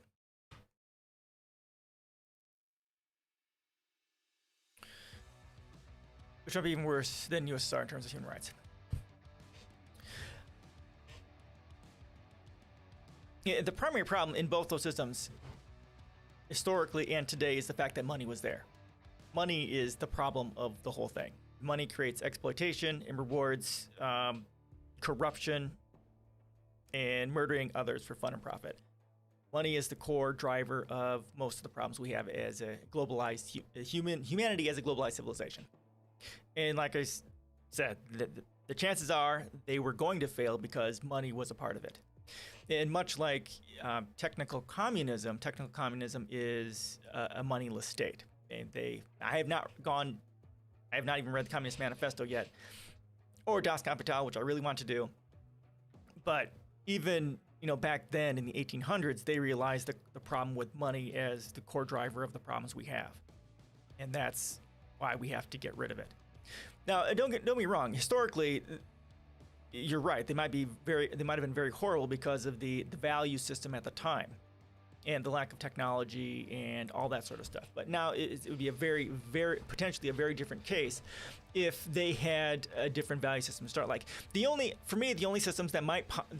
countries that might be able to do communism, socialism well would be the Nordic states, because they have the eco-humanistic values to do something like that correctly. They already have the proper value system, because that's important for any implementation of the right value system is required to have any sort of political socioeconomic change to have a chance at turning out correctly. To me, however, I hope you have an answer to that present, is that if you set rules for marketplace such as don't ruin the environment, then why don't companies fight to oppose that when everyone will still just be at the same competitive level afterwards? Is it just because they have disadvantage on this global scale? Then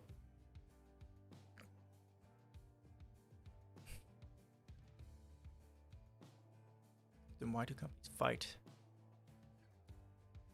Oh, well, that's very easy, Buried Fresh. It's the short-term economic loss that they have.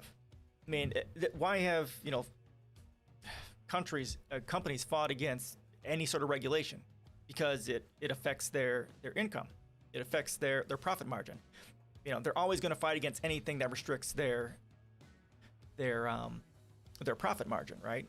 So the larger the companies are, the more they're going to fight against it, because the more change that they have to do, because it's going to cost them a lot of money to make that change to whatever the new regulation is. So not everyone will still be at the same competitive level afterwards, not immediately at least. We're going to get rid of money, but we have to be able to get closer to the ideal, even with money as a factor. Yep, it's not the only issue, so it can't be the first thing. Yes, exactly right. And that's exactly what my policies are. My policies are all about that. Like here. Again, the first part of my policies is the philosophical foundations. How do we change our value system so as to, have the values to pass the laws that will reduce the suffering and pollution and all that stuff in humanity. Part 2 is passing all those laws to make life better for everyone, including a radical attack on inequality. And then part 3 is evolving beyond poverty, war, and suffering, which is shifting to a resource-based economy, getting rid of money. Okay, one major problem of communism is the assumption that people controlling the markets are competent. Okay, how would you assure that? Since till now it wasn't that way. Why do you even believe that such a complicated system can even control successfully? Okay, so right, people aren't competent. Why are they're not? So the primary reason why things go bad is because money. It's what it comes down to. There's an economic incentive to exploit and destroy others. Right. If the economic incentive isn't there to destroy people's lives for fun and profit, destroy the environment for fun and profit, then what real incentive do they have to do that? So the first part is values. We have to have the value system in place, eco-humanistic values that value the environment and value people and equity, right? Well, getting rid of markets would be the first thing. Well, because how can we control it? How can we control it successfully? Well, because we have the technology to do it. Like, if you want a primary example of that, Amazon, largest global scale planned economy in the world. We have the technology to manage things and to do it right now. Like Walmart in in the United States is another one. It's much smaller. It's a national scale planned economy of sorts. I have some writing. I have a link to that in one of my posts here. We have the technology to do it. We just don't have the values. Okay. The goal of communism is to get everyone in control. Yep. The workers own the means of production. And I'm pretty sure that people will let the smart people sort things out if there isn't a direct incentive to win the debate over getting the actual right solution. Right. When the profit motive is gone, then it's about, okay, we don't have money the money is not there driving the exploitation and the destruction. Then it becomes, okay, well, we have all these resources. We have trees, we have factories, we have houses. Okay, well, how do we use all this stuff in the best possible way? That comes down to two things. It comes down to math, and it comes down to psychology. And I talk about that. How do we make a resource-based economy? If a resource-based economy was to become a thing, how would that happen? I go through it kind of here. How the math would end up working. It's right here. So it's down to, okay, well, we have this much food in this area. Well, we need more food. Okay, well, let's build a vertical farm. Make sure that they have access to it. Propose except profit-driven. Oh, well, I just shared it here. Right here. 8 philosophical pills for peace. Right here.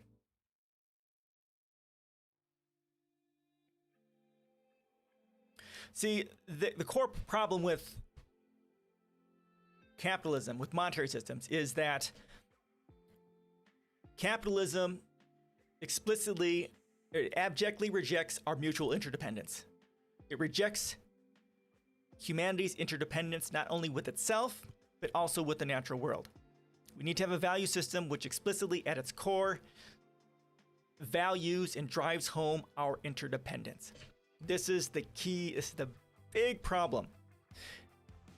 So if you were to throw away all my policies, like I say this, if you were to keep one part of my policies, it would be part one. If you were to keep only one part of my policies of part one, it would be the 8 philosophical pillars. If you were to keep one pillar, it would be interdependence. This here is the key to everything, the key driver, the key to change. It is interdependence is antithetical to capitalism. It is antithetical to monetary systems, because in order for monetary systems to continue to work, it requires the abject rejection of interdependence to allow exploitation and murdering people and the environment for fun and profit. This here, having a culture based on this interdependence. So we have to value humanity, value the natural world, sustainability, education. Education is so important. It is one of my philosophical pillars. Equity, justice and compassion, science and technology as a means to get there. How would you price a product? You wouldn't. The product is manufactured. What would you expect in return, and how would you evaluate it? You wouldn't. It's simple. It's simple as so. The phrase I would use for this sort of society would be to each according to what we can equitably provide. What can we equitably provide humanity as a whole? I think it's fair to try to get it to work instead. There's plenty of ways in which we could aid it while maintaining capitalism in our own society. You know, Latin America is still quite damn underdeveloped. Yep, I mean, people there already kind of approve of socialism. Let's give it a chance. Yeah, I agree completely. And actually, in my policies here, where did I talk about that? Did I talk about that? U.S. Machine for War and Terrorism, I think, at the bottom. So, well, we have, Cuba is doing pretty well. We haven't been able to destroy them in, 60 years? And they have a great healthcare system and so on. Here we go. So here. Oh, reparations. Let's go over here. Go over here. But if one is not getting anything in return, but what gives him the incentive to produce anything? Or even if he does produce something to try for. Creativity is its own reward, is what it boils down to.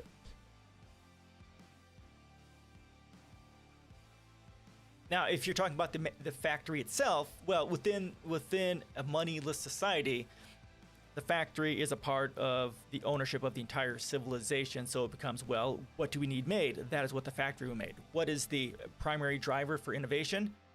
Well, creativity is in and of itself its own reward. I've got a whole post on that right over here.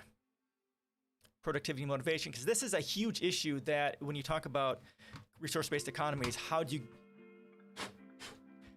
does that happen? And that's right here. Right? Creativity is its own reward, and being a part of larger projects to help and say, yeah, I was a part of that, right?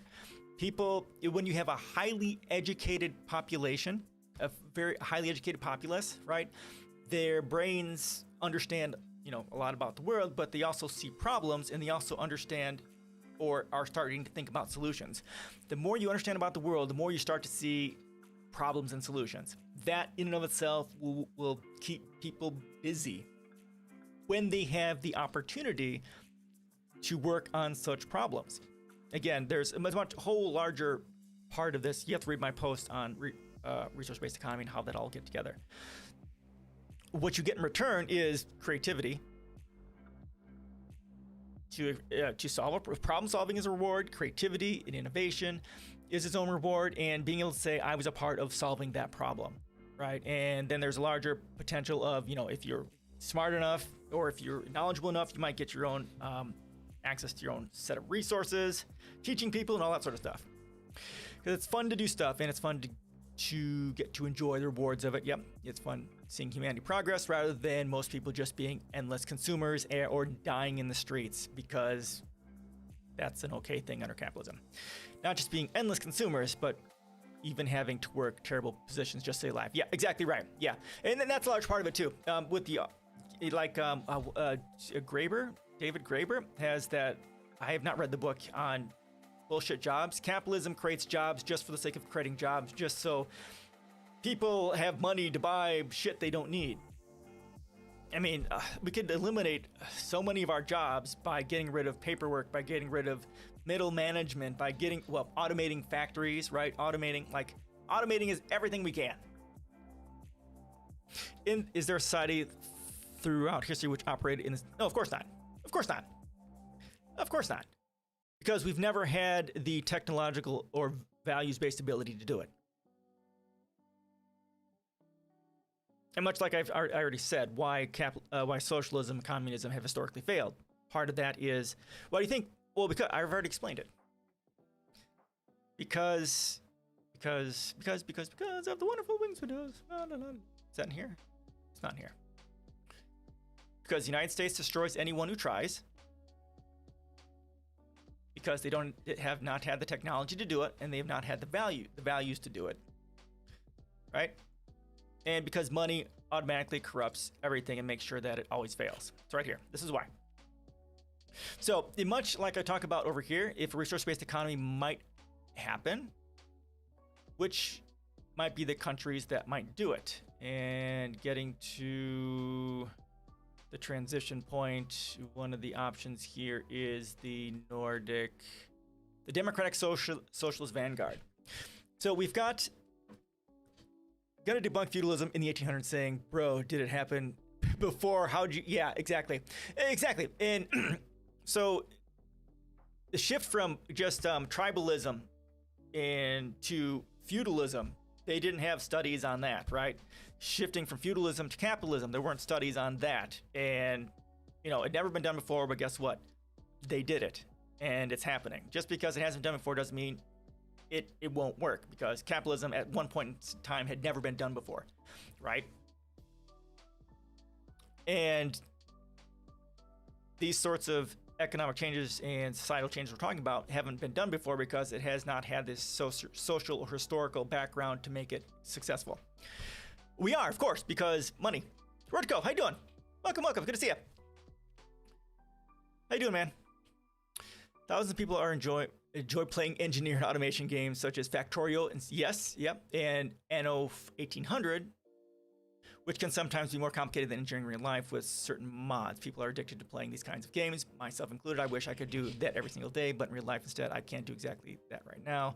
If I did, it would merely be a job instead of full-blown collective problem solving. Exactly right. Buried fresh. True dat. Yes, we are definitely tribalistic, man. Monetary systems ensures that. Inequality ensures that. As inequality goes up, public trust goes down, tribalism goes up, violence, poverty, and all the bad stuff goes up. That the next presidential election in Brazil is in 2022. Luiz Inácio Lula da Silva needs to beat Bolsonaro. That could save the Amazon. That would be good. That would be good. I mean, the damage done to the Amazon rainforest is, I mean, it's already reached the tipping point where it is no longer a carbon trap, or something like that. Is now giving off carbon, or something like that. Isn't that right? I mean, the amount of work that needs to be done to save the Amazon and have it an active and positive part of our of solving climate change, I think it would take you said, okay, all right, good. So, all right, good. Yeah, and it's going to take an incredible, I mean, you would almost have the country focus almost primarily on that over the next 10 years just to potentially save that. Is the tutorial in Factorio any good, or am I better off doing? Okay. A serious Gilead. Take some time, read some of my posts here. I go through and explain a lot of what your questions are. Start with capitalism and resource-based economies, Q&A, because this ties together all of my other posts.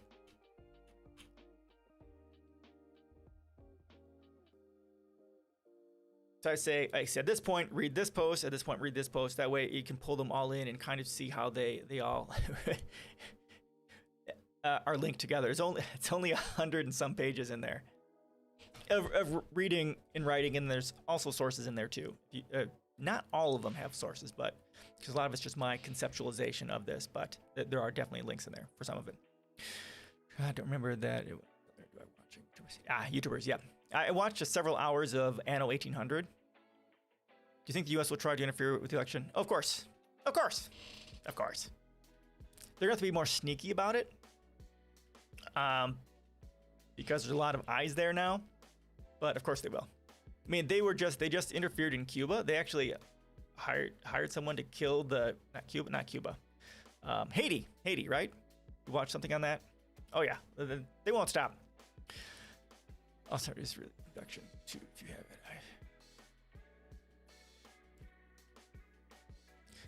There's gonna be a lot of eyes there on the election in Brazil and see what's going on. It's gonna be it'll be interesting to see what happens. Very interesting.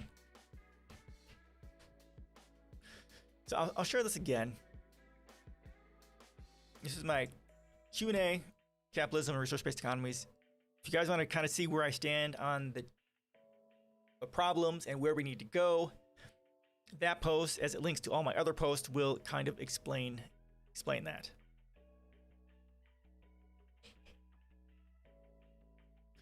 How many pages do I have here? I have 100.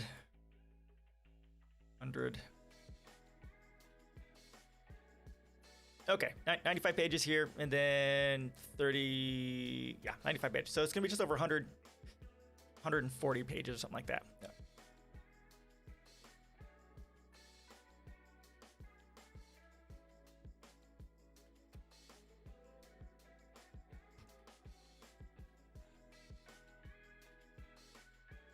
Any other questions there on the problems with capitalism and shifting away? Oh, here we go. I think that your system depends on everyone being fair and good, but what if one person would just take all the products someone else produces? Can't? What prevents him if the products don't have value? And what prevents him from starting to demand something in return for the products he took? Okay, first, the value system is the start of it. Right? The value system. You have to shift the value system. Multiplayer probably won't work due to, okay.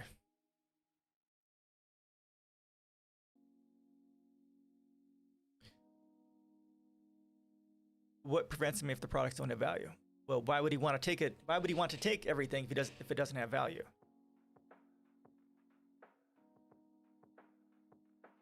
Well, I mean, why would he? Why would a person in a society where there is no money, where things don't have quote value, want to do something like that? Well, they could simply be cut off from the rest of, the water, electricity, all that sort of stuff, right? And there could be a punishment for, hey, we're in a resource-based economy. I want to be a capitalist. No, you don't. No, you're not going to. There you go. No, go ahead. It's you talk, dude. Useful for you guys. Go and do it. Yeah, it's just simple as, just like there is now, this is societal punishment for people being capitalists. Because in this sort of a world, right, that we'll realize, our children, our adults will realize the horrors of capitalism, the millions of people that die every year, literally millions of people die every year because of capitalism. And the exploitation and the sociopathy and the psychopathy that is created by virtue of this, right? Yeah, I thought about this sort of question too, right? You're within a resource-based economy, and what someone is eventually going to want to bring the quote glory days of capitalism back, right? Well, the society is just going to say no, because fuck you. We've done that. We've seen the wars. We've seen the poverty. We've seen the pictures of people in Africa. We've seen World War II. Remember, I don't have that. Like, gotcha. Yeah. Oh my God, he hasn't been here in a while. Anno 1800. Anaholics, that's his name. Anaholics is here. He's not here, but he comes out here very often from Netherlands, and he's addicted to Anno 1800. Where's your capital? Yeah, exactly. It's really, you'll have the cultural change, the historical reinforcement of why capitalism is fucked and why you don't want to do this, right? And when you get into human psychology, it'll be the not wanting social reprisal from being a douchebag. Yeah, he's not here today. Anaholics is what his name is. He's cool. He's from Netherlands. He's a really nice guy. He pops in every so often, but he's also a capitalist. So we have some interesting conversations on that sort of a thing.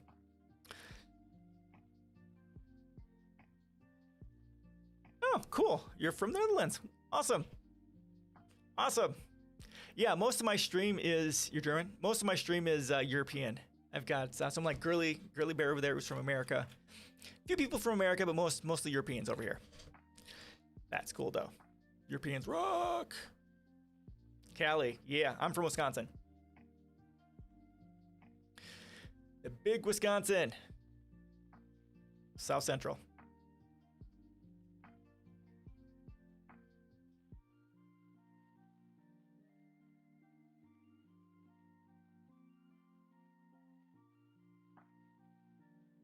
Meaning this will demand power. I think that people are value driven naturally, and perhaps animals too, and so that the amount of power that we needed to prevent such scenarios might result in dictatorship. I think your idea can be tested on a smaller scale of not an entire economy, but for a specific product example. No, you can't do that and drawing conclusions. No, not from a specific product. That doesn't work. Like if you look at the guy who really created this concept, at least contemporarily, is a guy named Jacques Fresco. Is it here? It's here. They're survival driven, and you get into Maslow's hierarchy of needs and biopsychosocial model psychology. It comes down to environmental determinism. Your environment will determine your values. That's what it boils down to. If you're in a society that values exploitation and murdering people for fun and profit, then that is what you're going to value. You can't do one product. Can you?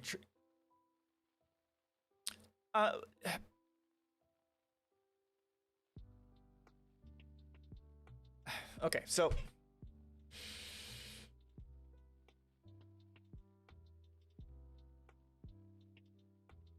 here's the problem.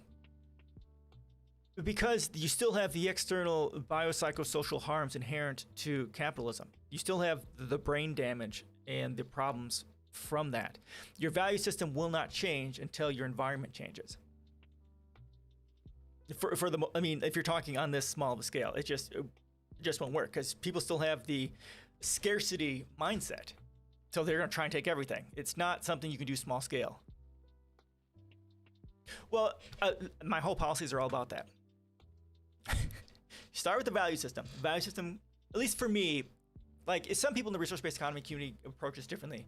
But for me, you start with the value system. You start with that.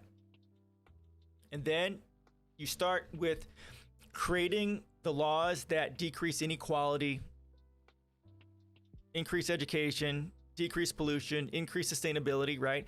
You create the environment, you create the values, and then you create the environment which reinforces your values.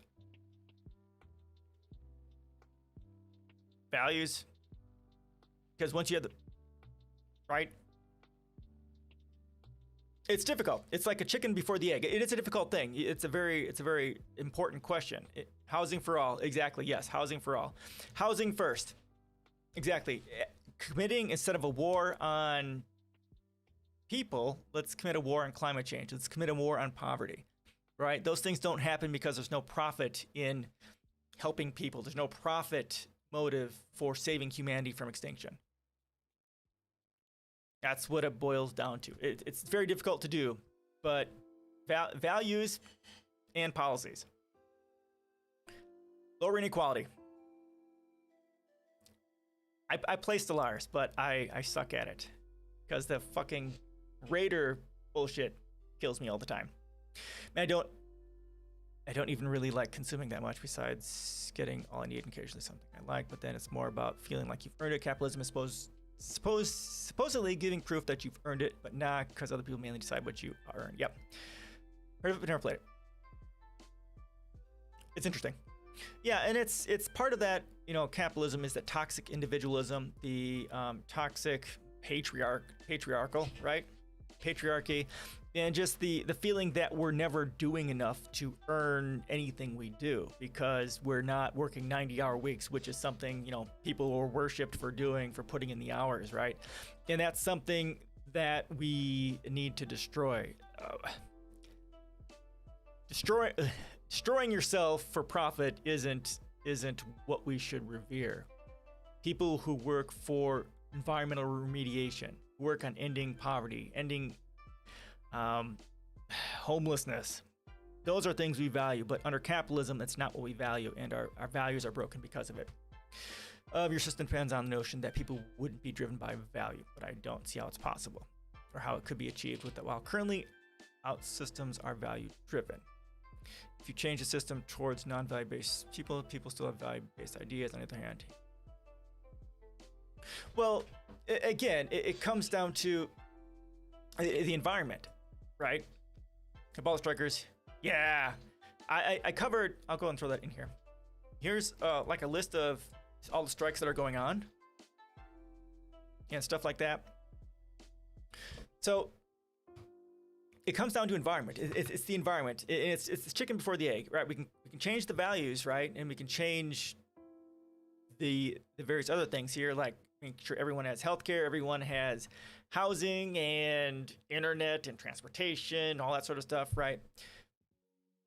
Once we get the environment changed, the values will change naturally as a result of it. And a primary example of this is going to be the Nordic countries, some of the most equal countries in the world. And the most have some of the most eco-humanistic values in the world. They have, and so on. It's chicken before the egg. Work on the values, work on the environment, and then things will naturally, eventually come that way. But it's difficult to do within monetary systems because of the corruption inherent within monetary systems. Even within the Nordic countries, right? They may have low levels of income inequality, but they have some of the highest levels of wealth inequality in the world. But yet, the Nordic countries, even for their strong eco-humanistic values, they still support the United States as the largest terrorist organization in the world. And some of them are still supporting Israel, a genocidal terrorist organization, right? And they're still dealing with the Arab countries. Again, the environment is going to determine your values, and getting to that different environment is very difficult. I used to think that to a long time. I don't know exactly what got me out of that way of thinking.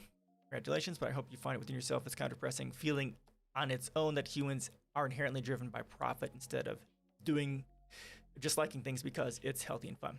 Well, I mean, buried fresh. I mean, within monetary systems, it's not incorrect. I mean, people are driven by profit because they don't want to be homeless. I mean, that obviously is the first thing. But if they are privileged enough to be middle class or have their basics taken care of, then yeah, it all becomes about what they're interested in, right? Because that's the whole thing, right? Maslow's hierarchy of needs and the biopsychosocial model. I talk about that as Maslow. This is an important thing to understand. This year, I have an article on this, kind of introducing people to this. Read about this, Gilad. And honestly, actually, oh my God. If you really want to get into it, really want to understand, the books here are where it's at. And I talk about, so first of all, we need abundance of resources for the values to change, but if abundance already exists from the current system, then why change it if it's, well, we don't have abundance at all. I mean, in the United States, it's the highest level of inequality in the developed world. There is no abundance in this country. In Africa and India, there is no abundance. Right? Central and South America, there is no abundance because the global north, the United States, Europe, rapes these countries and has been raping these countries for hundreds of years. There is no abundance. The delusion to think that it's delusional to think that we have abundance globally as a globalized civilization. Even in the United States, there is no abundance. Especially with how totally fucking corrupt the Republican and Democratic parties are. I mean, there's so much the Democratic Party could be doing, but haven't because, well, why? Because they don't get paid to do good things for humanity. They're getting paid by their corporate donors to make sure that the corporations make the money. But even if that's sometimes hard to just start doing what you want to do, to just attribute an idea and help bring it come to life. Yep. Could have abundance for basic needs if we distribute them well. True statement. There's certainly enough proteins. Yeah, no, exactly right. Buried fresh. That's exactly right. So there's two statistics I'm quite aware of, right? That the United States throws away 40% of our food every year. 40% of our food is thrown away every year. And that is enough to feed the entire starving population of the world. It's not that we, as a country, don't have enough food to feed our people. We most fucking certainly do. And it's not that we as a country don't have enough food to feed the entire starving population of the world, because we most certainly do. It's that there's no profit to be made in solving that problem. Now, if you extrapolate this out to other first world countries in the global north, it's going to be something very similar. Most likely, Britain and other European countries throw away 40% or whatever percentage of their food. And combined, there's more than enough food going around for everyone. Housing in the United States, right? What is it? For every homeless person, there's 30 places to live sitting empty, half of which are investment properties. And we're still building more. It's not there isn't enough housing. It's just they don't have access to it because there's no profit in it. It's not there's not enough food. It's just they don't have access to it. It's about distribution. It's about giving them access to it. And of course, that's never going to change unless the profit incentive goes away. But the first place for your system to succeed, you need to change the mentality away from value. For that, you need abundance of resources, meaning that the abundance has to be achieved from the current value system. But if these values-based systems already produce such positive outcome, why change it? It's hard to tell what you're talking about values here. You're just pointing out the chicken before the egg problem. But like 40% of maize production is waste. Yes, on biofuel, and it's also to feed cows too, which is a huge, we have to get away from cows as food because like 60% of our farmland is about cows and other meats, merely to keep jobs in the sector. It's incredibly subsidized. Yep, exactly right. Yeah, that's in my environmental policies are all about changing all of that. That is a huge part of what we need to change for our food. You need to get. Why is everyone concentrating on Sinema and Manchin? They should be talking to those Republicans that will most likely be voted out because they went against Trump. Oh, that's interesting. Well, mostly because the Democratic Party, the Sinema and Manchin are the rotating villains. They're the ones that are there to make sure that progress isn't done. They're the ones who are vocal about destroying any potential progress. But you're right. That's a good point.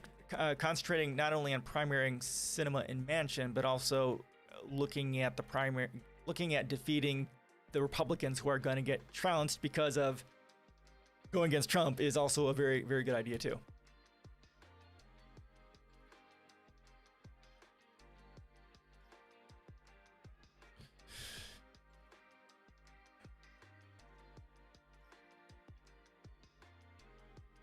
People aren't going to like having vegan food stuffed down their throat. I personally want meat to be taxed a lot more. Okay, especially if sourced in a very unethical way, and spend that on cultured meat. Oh yeah, I agree. You're gonna love my policies. Check out my environmental policies. That's kind of what I talk about right in there. Well, it's not that they're gonna have the food, the plant-based food shoved down their gullets, right? It comes down to kind of a values thing and trying to convince them to at least try it. Like our family doesn't eat a whole lot of red meat. We do have a little bit, but mostly I'm a chicken guy. But if you have to stop seeing these, vegetarian, vegan substitutes as not substitutes. You stop seeing these foods as substitutes for chicken because they're never going to taste like chicken or they're never going to taste like beef, right? You have to just consider eating other foods. I'll phrase it myself. I found like this mushroom-based burger, which was amazing, but it's fucking expensive. Your economic system is not driven by value. Value, what do you mean by value? You mean money? Profit? In order to see, people should have a value-based mentality. Yeah, what do you mean by value? Value is the problem here. I don't know what you mean by that. Profit, okay. Yeah, so that's the problem, okay. It's not driven by profit, correct. But in order for it to succeed, people should not have a profit-based mentality. And for people to move away from this mentality, you have to have abundance. Correct. This abundance can only occur through profit-based system. But if this, okay. Yeah. All right, Gilly. All right, I get what you're saying. All right. Yeah. So, okay. So even within capitalism, even when there's monetary systems and you do have high level abundance, there's still going to be the corruption involved. The exploitation is always going to come back. It is always going to come back, and it's always going to destroy whatever abundance we have, because taking that abundance and profiting from it and increasing inequality is going to be the core driver of it. That is always going to be a thing. I mean, you can't, it's not, where do I talk about that? It's not that cancer of capitalism. Come on. It's not. Here we go. Come on. Son of a bitch. It's not if that corruption gets back into the system. It's about when. It is not. My God, it's not if. Ugh.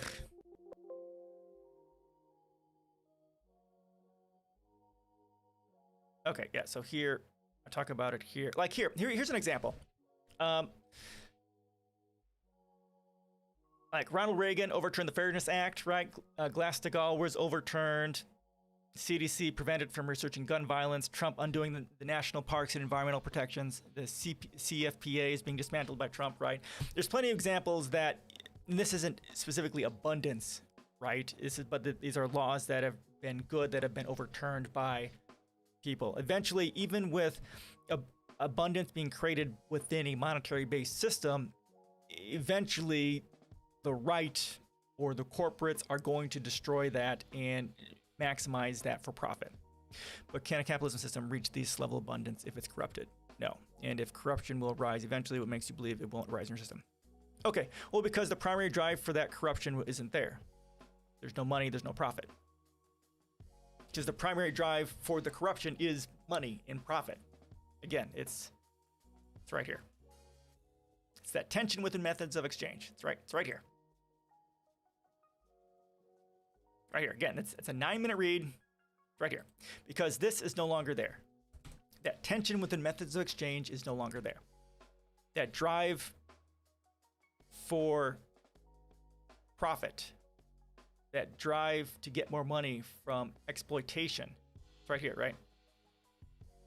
So in every transaction, it's all about, who do I benefit, myself or society at large? do I benefit my tribe,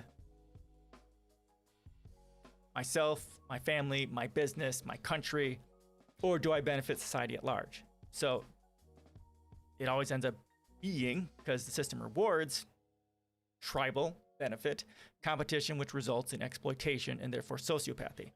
In this, as long as methods of exchange, as long as money and trading and bartering and gifting exists, this corruption is always going to end up being a thing. A system that is based on competition will always end up in exploitation and destruction.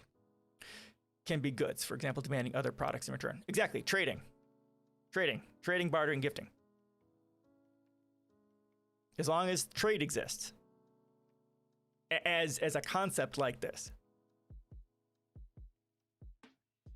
Exactly. Trading, bartering, existing, it will not exist. That's why it essentially comes down to, for the most part, a global, I call it globalized centralized decentralization. Okay, so the core method that happens is, the caterpillar industrial machines were developed under capitalism, but it didn't need capitalism for that development. But under capitalism, Caterpillar is exploiting their workers. The strike should get them some, yeah, exactly. So, all right. So it's not trading the way you are meaning it, right? So here's, okay, globalize. So the first part of this whole system is, all right, let me go here, is declaring all resources as a common heritage to all of humanity. So that all resources belong to everyone, not to a country. Let me go down here. And let's just use this here. Nope, I gotta go down here. So yeah, we have to declare all of the resources on the Earth, actually all resources in the entire galaxy, as common heritage to all of humanity. It doesn't belong to one country, one person, one family, company, or whatever. That's the first thing. That is the thing on a global scale that honestly enables this. Without that step, nothing will ever work. So if that becomes a common heritage to all of humanity, then it comes down to, well, how, and then we get rid of money. Then it comes down to, okay, what is the math? How can we provide the best possible world, best possible life for everyone? It's not about trade. So you start with centralized, but the amount of each resource is finite. Yes, exactly right. And that's what we're getting to. So you have to start shifting your urban planning to be as sustainable as possible. Now, you're right. The rare earth minerals are a big part of this problem, right? And you're exactly right. This is a concern. So it boils down to this, right? Once we do the math, we figure out how much resources. Okay, so declare all resources a common heritage to humanity. Then I need to go through this here, because there is a whole bunch of steps here. Okay, here we go. So common heritage resources. And then you go to do a global resource survey. You figure out how many resources you have of everything. Ore, minerals, water, lakes, land, green spaces, patents, data, sensors, manufacturing sites, human resources, and their quality and type and all that sort of stuff. Once you know how much you have, once everything belongs to everyone, once you know, and then you know how much you have, then it comes down to sustainable resources calculation. Okay, we have this many ores, this much ore of this sort of, and this much available. Then, okay, now we need to figure out how we're going to use these non-renewable resources. So then it becomes math. All right, so people need computers, people need this. Okay, then we need to figure out how much we can make with what we have. This also will drive recycling. Recycling in a circular economy is going to be very key to this, because like you're saying, unsustainable or non-sustainable, non-renewable resources are going to be a very big problem, and we have to deal with that. So a circular economy is going to be a part of the solution, and recycling and so on. So that will be a huge drive. So once we figure out how much we have, and we start the process of making sure we have a circular economy for everything and figure out what is, how much we're going to have of anything, then it's about, well, what can we make and what's the best quality of life we can provide everyone, to each according to what we can equitably provide. So like rare earth minerals will be highly localized and will most likely be shipped to where they're needed, as decided by the math for the carrying capacity of the earth. That's the next thing. How can you assume that people are capable of doing such global calculations correctly? Again, just try. Well, yes, but again, they didn't have computers back then, not in the level we have today. Like Amazon is almost precognitive on how they do it. We have the computers, we have everything we need to do it. I mean, we have the computing power to do it right today. That's not a problem. 50 years ago, 70 years ago, like the CyberSyn project in Chile, there's an amazing article on that, right? They tried doing it, but they didn't have, I mean, obviously the US could them because, fuck progress. But that's something they tried to do, but they didn't have the computers to do it. We have the computers to do it now. We just do. I mean, Amazon is huge. Yes, climate change. Yeah, again, even if we move towards something like this, all life on this planet is going away within the next 200 years. So, I mean, this is, I don't want to say it's a moot conversation, but we are headed for RCP 8.5, which is a 4.6 degree increase by 2100. It's going to be bad. But never come down to global level. Does your system require the whole world to transfer to it if only one country transfers? Yeah, exactly right. Yeah, exactly. Yeah, no, Gillifred. Yeah, exactly right. Computer's not enough. You need the formulas. It's not about computational power. Oh, right. Of course, but that just comes down to spending the time to figure it out, right? The Peter Joseph has a book on just that, on the math to do it. Again, we just like anything, just like capitalism, we didn't have the formulas for capitalism, but we evolve them and learn them as we go. Same thing will happen here. Formulas, it's not that really hard. It's supply and demand. What do you have? What do I have? What do we want to make? Okay, so here's the global supply. This is what we need, and then you just figure it out. I mean, obviously, it's more complicated than that because you're doing this globally, right? Well, as an example, here, one of my posts, I talk about technical steps towards getting to a resource-based economy. One is just basically an app, right? And every city, which doesn't mean wasting will be incentivized, right? So recycling in a circular economy will be a core value, right? Because of the value system and the philosophical pillars, and because we understand how much we have of what resources and how long it's going to last. Because we're going to want to shift towards, but what if you consume too much and produce too little? Well, you're not going to be producing anything, first of all. Again, the individual as a whole isn't going to be producing anything. Society at large will be figuring out. Yeah, it's a learning process. We don't know, like, my God. The Zeitgeist movement, Peter Joseph has a book on the calculations that we can start with. I didn't read through it at the time, but I think I need to read it now.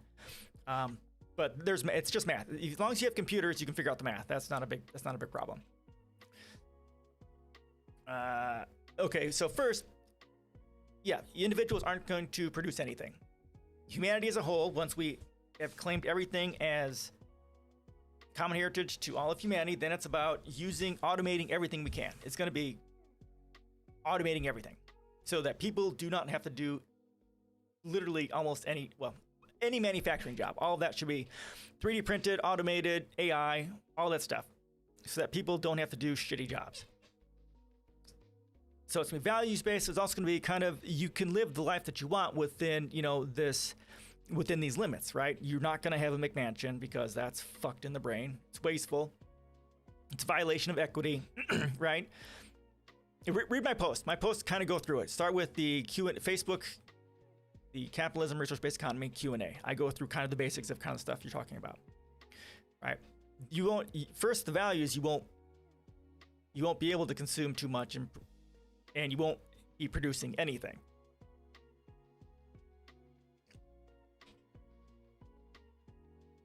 Now, we've never done anything like this before because we never had the technology to do it. But You'll have a big mansion in computer simulations once we have brain uploading. Exactly right. Yep. Yeah, so when you're looking at societies like this, you're looking at post-scarcity, and then you're going to eventually get into, especially with Tesla now doing his brain implant thingy, right? Yeah, and getting to brain uploading and artificial reality and that sort of a thing. Yeah. A virtual reality and that sort of thing. Yep. Yeah, that's, if you guys have not seen Science and Future, my God, Isaac Arthur. This channel, YouTube. This channel is mind-boggling. It talks about futurism and space exploration and brain uploading and all that sort of stuff. This is just an amazing, mind-boggling channel. I almost cried when I found this channel. I stayed up until midnight, almost 1 o'clock, for almost a week or two watching these videos. It is mind-boggling amazing. Watch it. Artificial reality is, in my opinion, more like dystopia, but I'm not paying attention. So, okay. Yeah. Oh my God. I talk about SFIA on here too. I share the link. It is an amazing channel. Yeah, no, Lexi, I get what you're talking about. There's a, I do kind of worry about that too, and the psychological effects of that sort of a thing. My water's gone. I always hated that Hassan doesn't. Oh. I have watched videos on my stream, but usually I lose a lot of people when I watch videos, because that would be something I would watch like every Thursday. Let's watch it. It's amazing. It's amazing. So yeah, if you guys have not followed Isaac Arthur, Science and Futurism, do it. It is amazing.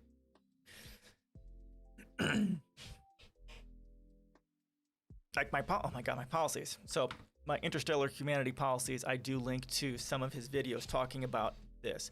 Like when I talk about urban, changing our urban infrastructure, we need to start shifting towards arcologies.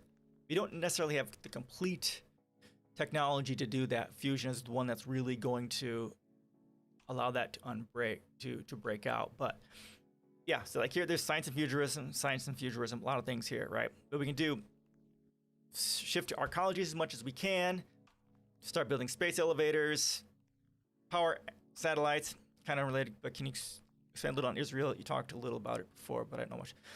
I'm not that educated on either. It boils down to this. They are a genocidal terrorist organization, and they need to be stopped. That's pretty much it. And the United States, of course, is sending billions of dollars every day, or every year over there to support their terrorism. We just increased the amount of money we sent them to support their genocidal organization towards destroying the Palestinians. If you don't actually feel control. Well, just because you're Democratic doesn't mean you can't be a genocidal terrorist organization. The United States has been a genocidal terrorist organization. Our entire founding was a genocidal terrorist organization. The millions of indigenous people we have slaughtered to found the United States, I mean, it's horrific. The amount of slaves we have taken which makes us genocide. We've committed genocide. The United States has committed genocide in almost in every single stage of our existence. Just because, well, we're not democratic. I mean, just because people have elections doesn't mean they're democratic. But even if they are democratic, it doesn't mean that they are good people. I mean, people voted for Hitler, right? France and UK are also quite damn imperialist. Yeah. The entire global North is imperialist, and every single global North country is responsible for genocide and imperialism and colonialism. I mean, that's just a fact. Well, yes, hate crimes. They're committing genocide. All right, guys, I have to get going. It's 5:30. I'm a half an hour over, and I hate going, but got a lot of people here, and it's great. Yes, committing genocide. Well, they have a reason. It's called a hate crime. And my policies are BDS. Yeah, the Dutch too. Yep, perhaps more than any other country, but I still want to think that we moved beyond. Yeah, well, it's, the Nordic countries are ahead of almost every other country in the world because of They have strong eco-humanistic values. You know, like Finland getting rid of homelessness and your environmental stuff and all that sort of stuff. Yeah, there's still, Europe is still stuck with the horror that the United States is and the power and that we have. So yeah, it's going to be very difficult to get beyond that until we get the United States on board with stop being a genocidal terrorist organization and stop supporting genocidal terrorist organizations. Stop supporting, countries that have human rights violations. Not just that, that's part of my policies right in here. But also the United States itself needs to stop engaging in human rights violations. United States, bad. We are the largest terrorist organization in the world, and we need to stop being that and stop supporting. I don't know. I have two-state solution in my policies. I don't honestly know. I don't know. I've had some thoughts on this, but I don't know enough about it to really have a to really know what to do with it. It's complicated, but it's not, right? I mean, Israel has been engaging in genocide for years, and the United States is supporting it, and they've been stealing land and so on and so forth. You can look at the maps, right? It starts with Palestine owning a shitload of land, and Israel has a little bit, and then they've taken it all. So it's just, I don't know. I don't know what the answer is. I just don't know. I just don't know. I really don't know. I wish I had an answer, because my policies could really use something like that. Figure out what to do with that fucking shitstorm of genocide. The core policy I have is BDS. Start with that, and then see what happens from there. I don't know. Okay, everyone. To each their own land and stay out of the others. Well, that would be a thing. That would be a way. But how much has Israel stolen from Palestine? If you look at the initial maps of how they were drawn post World War II or whatever, right? I mean, Israel has stolen so many people. Israel needs to pay massive levels of reparation to Palestine, give a bunch of land back, something like that. So it's got to be something like that. Oh, and of course, Israel needs to be tried for. Okay, do I have this in here?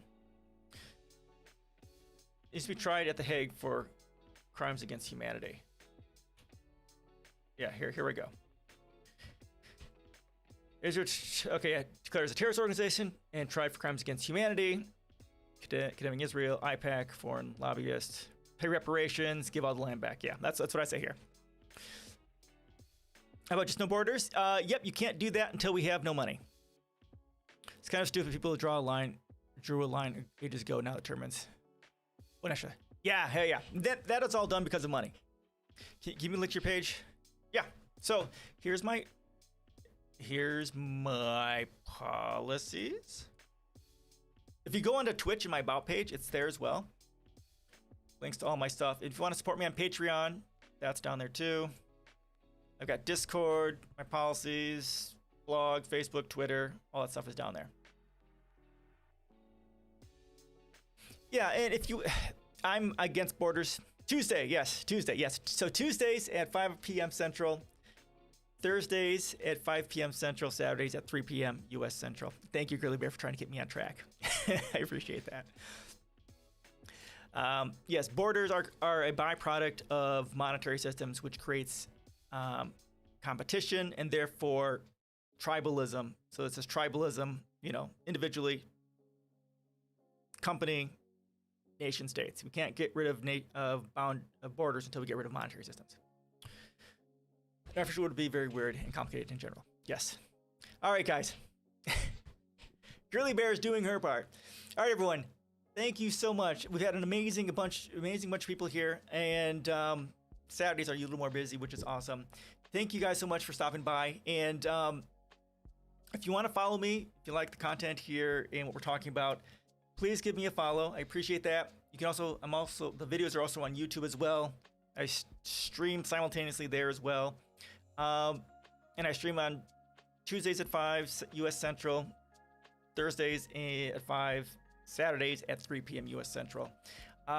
Any last comments before I call this a day?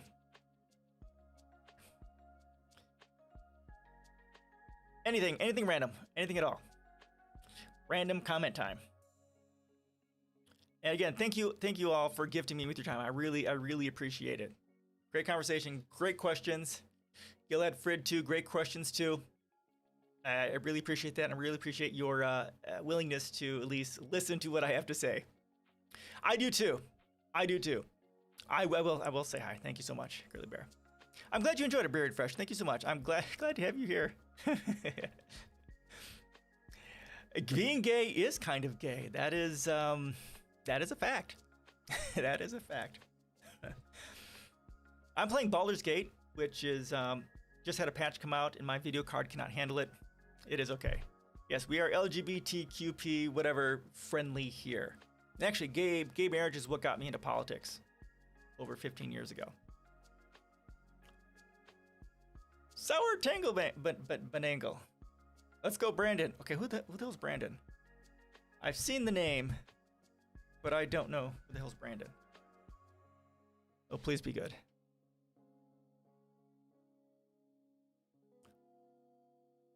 Who the hell's... Oh, okay. Okay. That's funny. All right.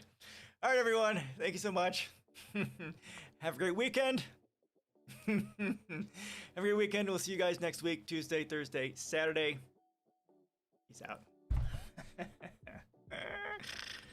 Funny.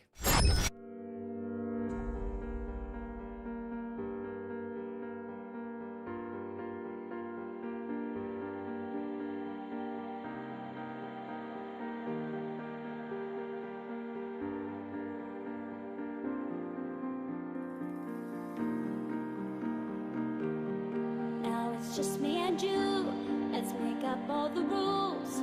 Count to 10 and watch the stars turn blue. Watch the stars.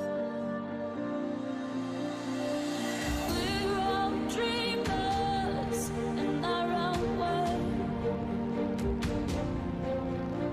trying to find out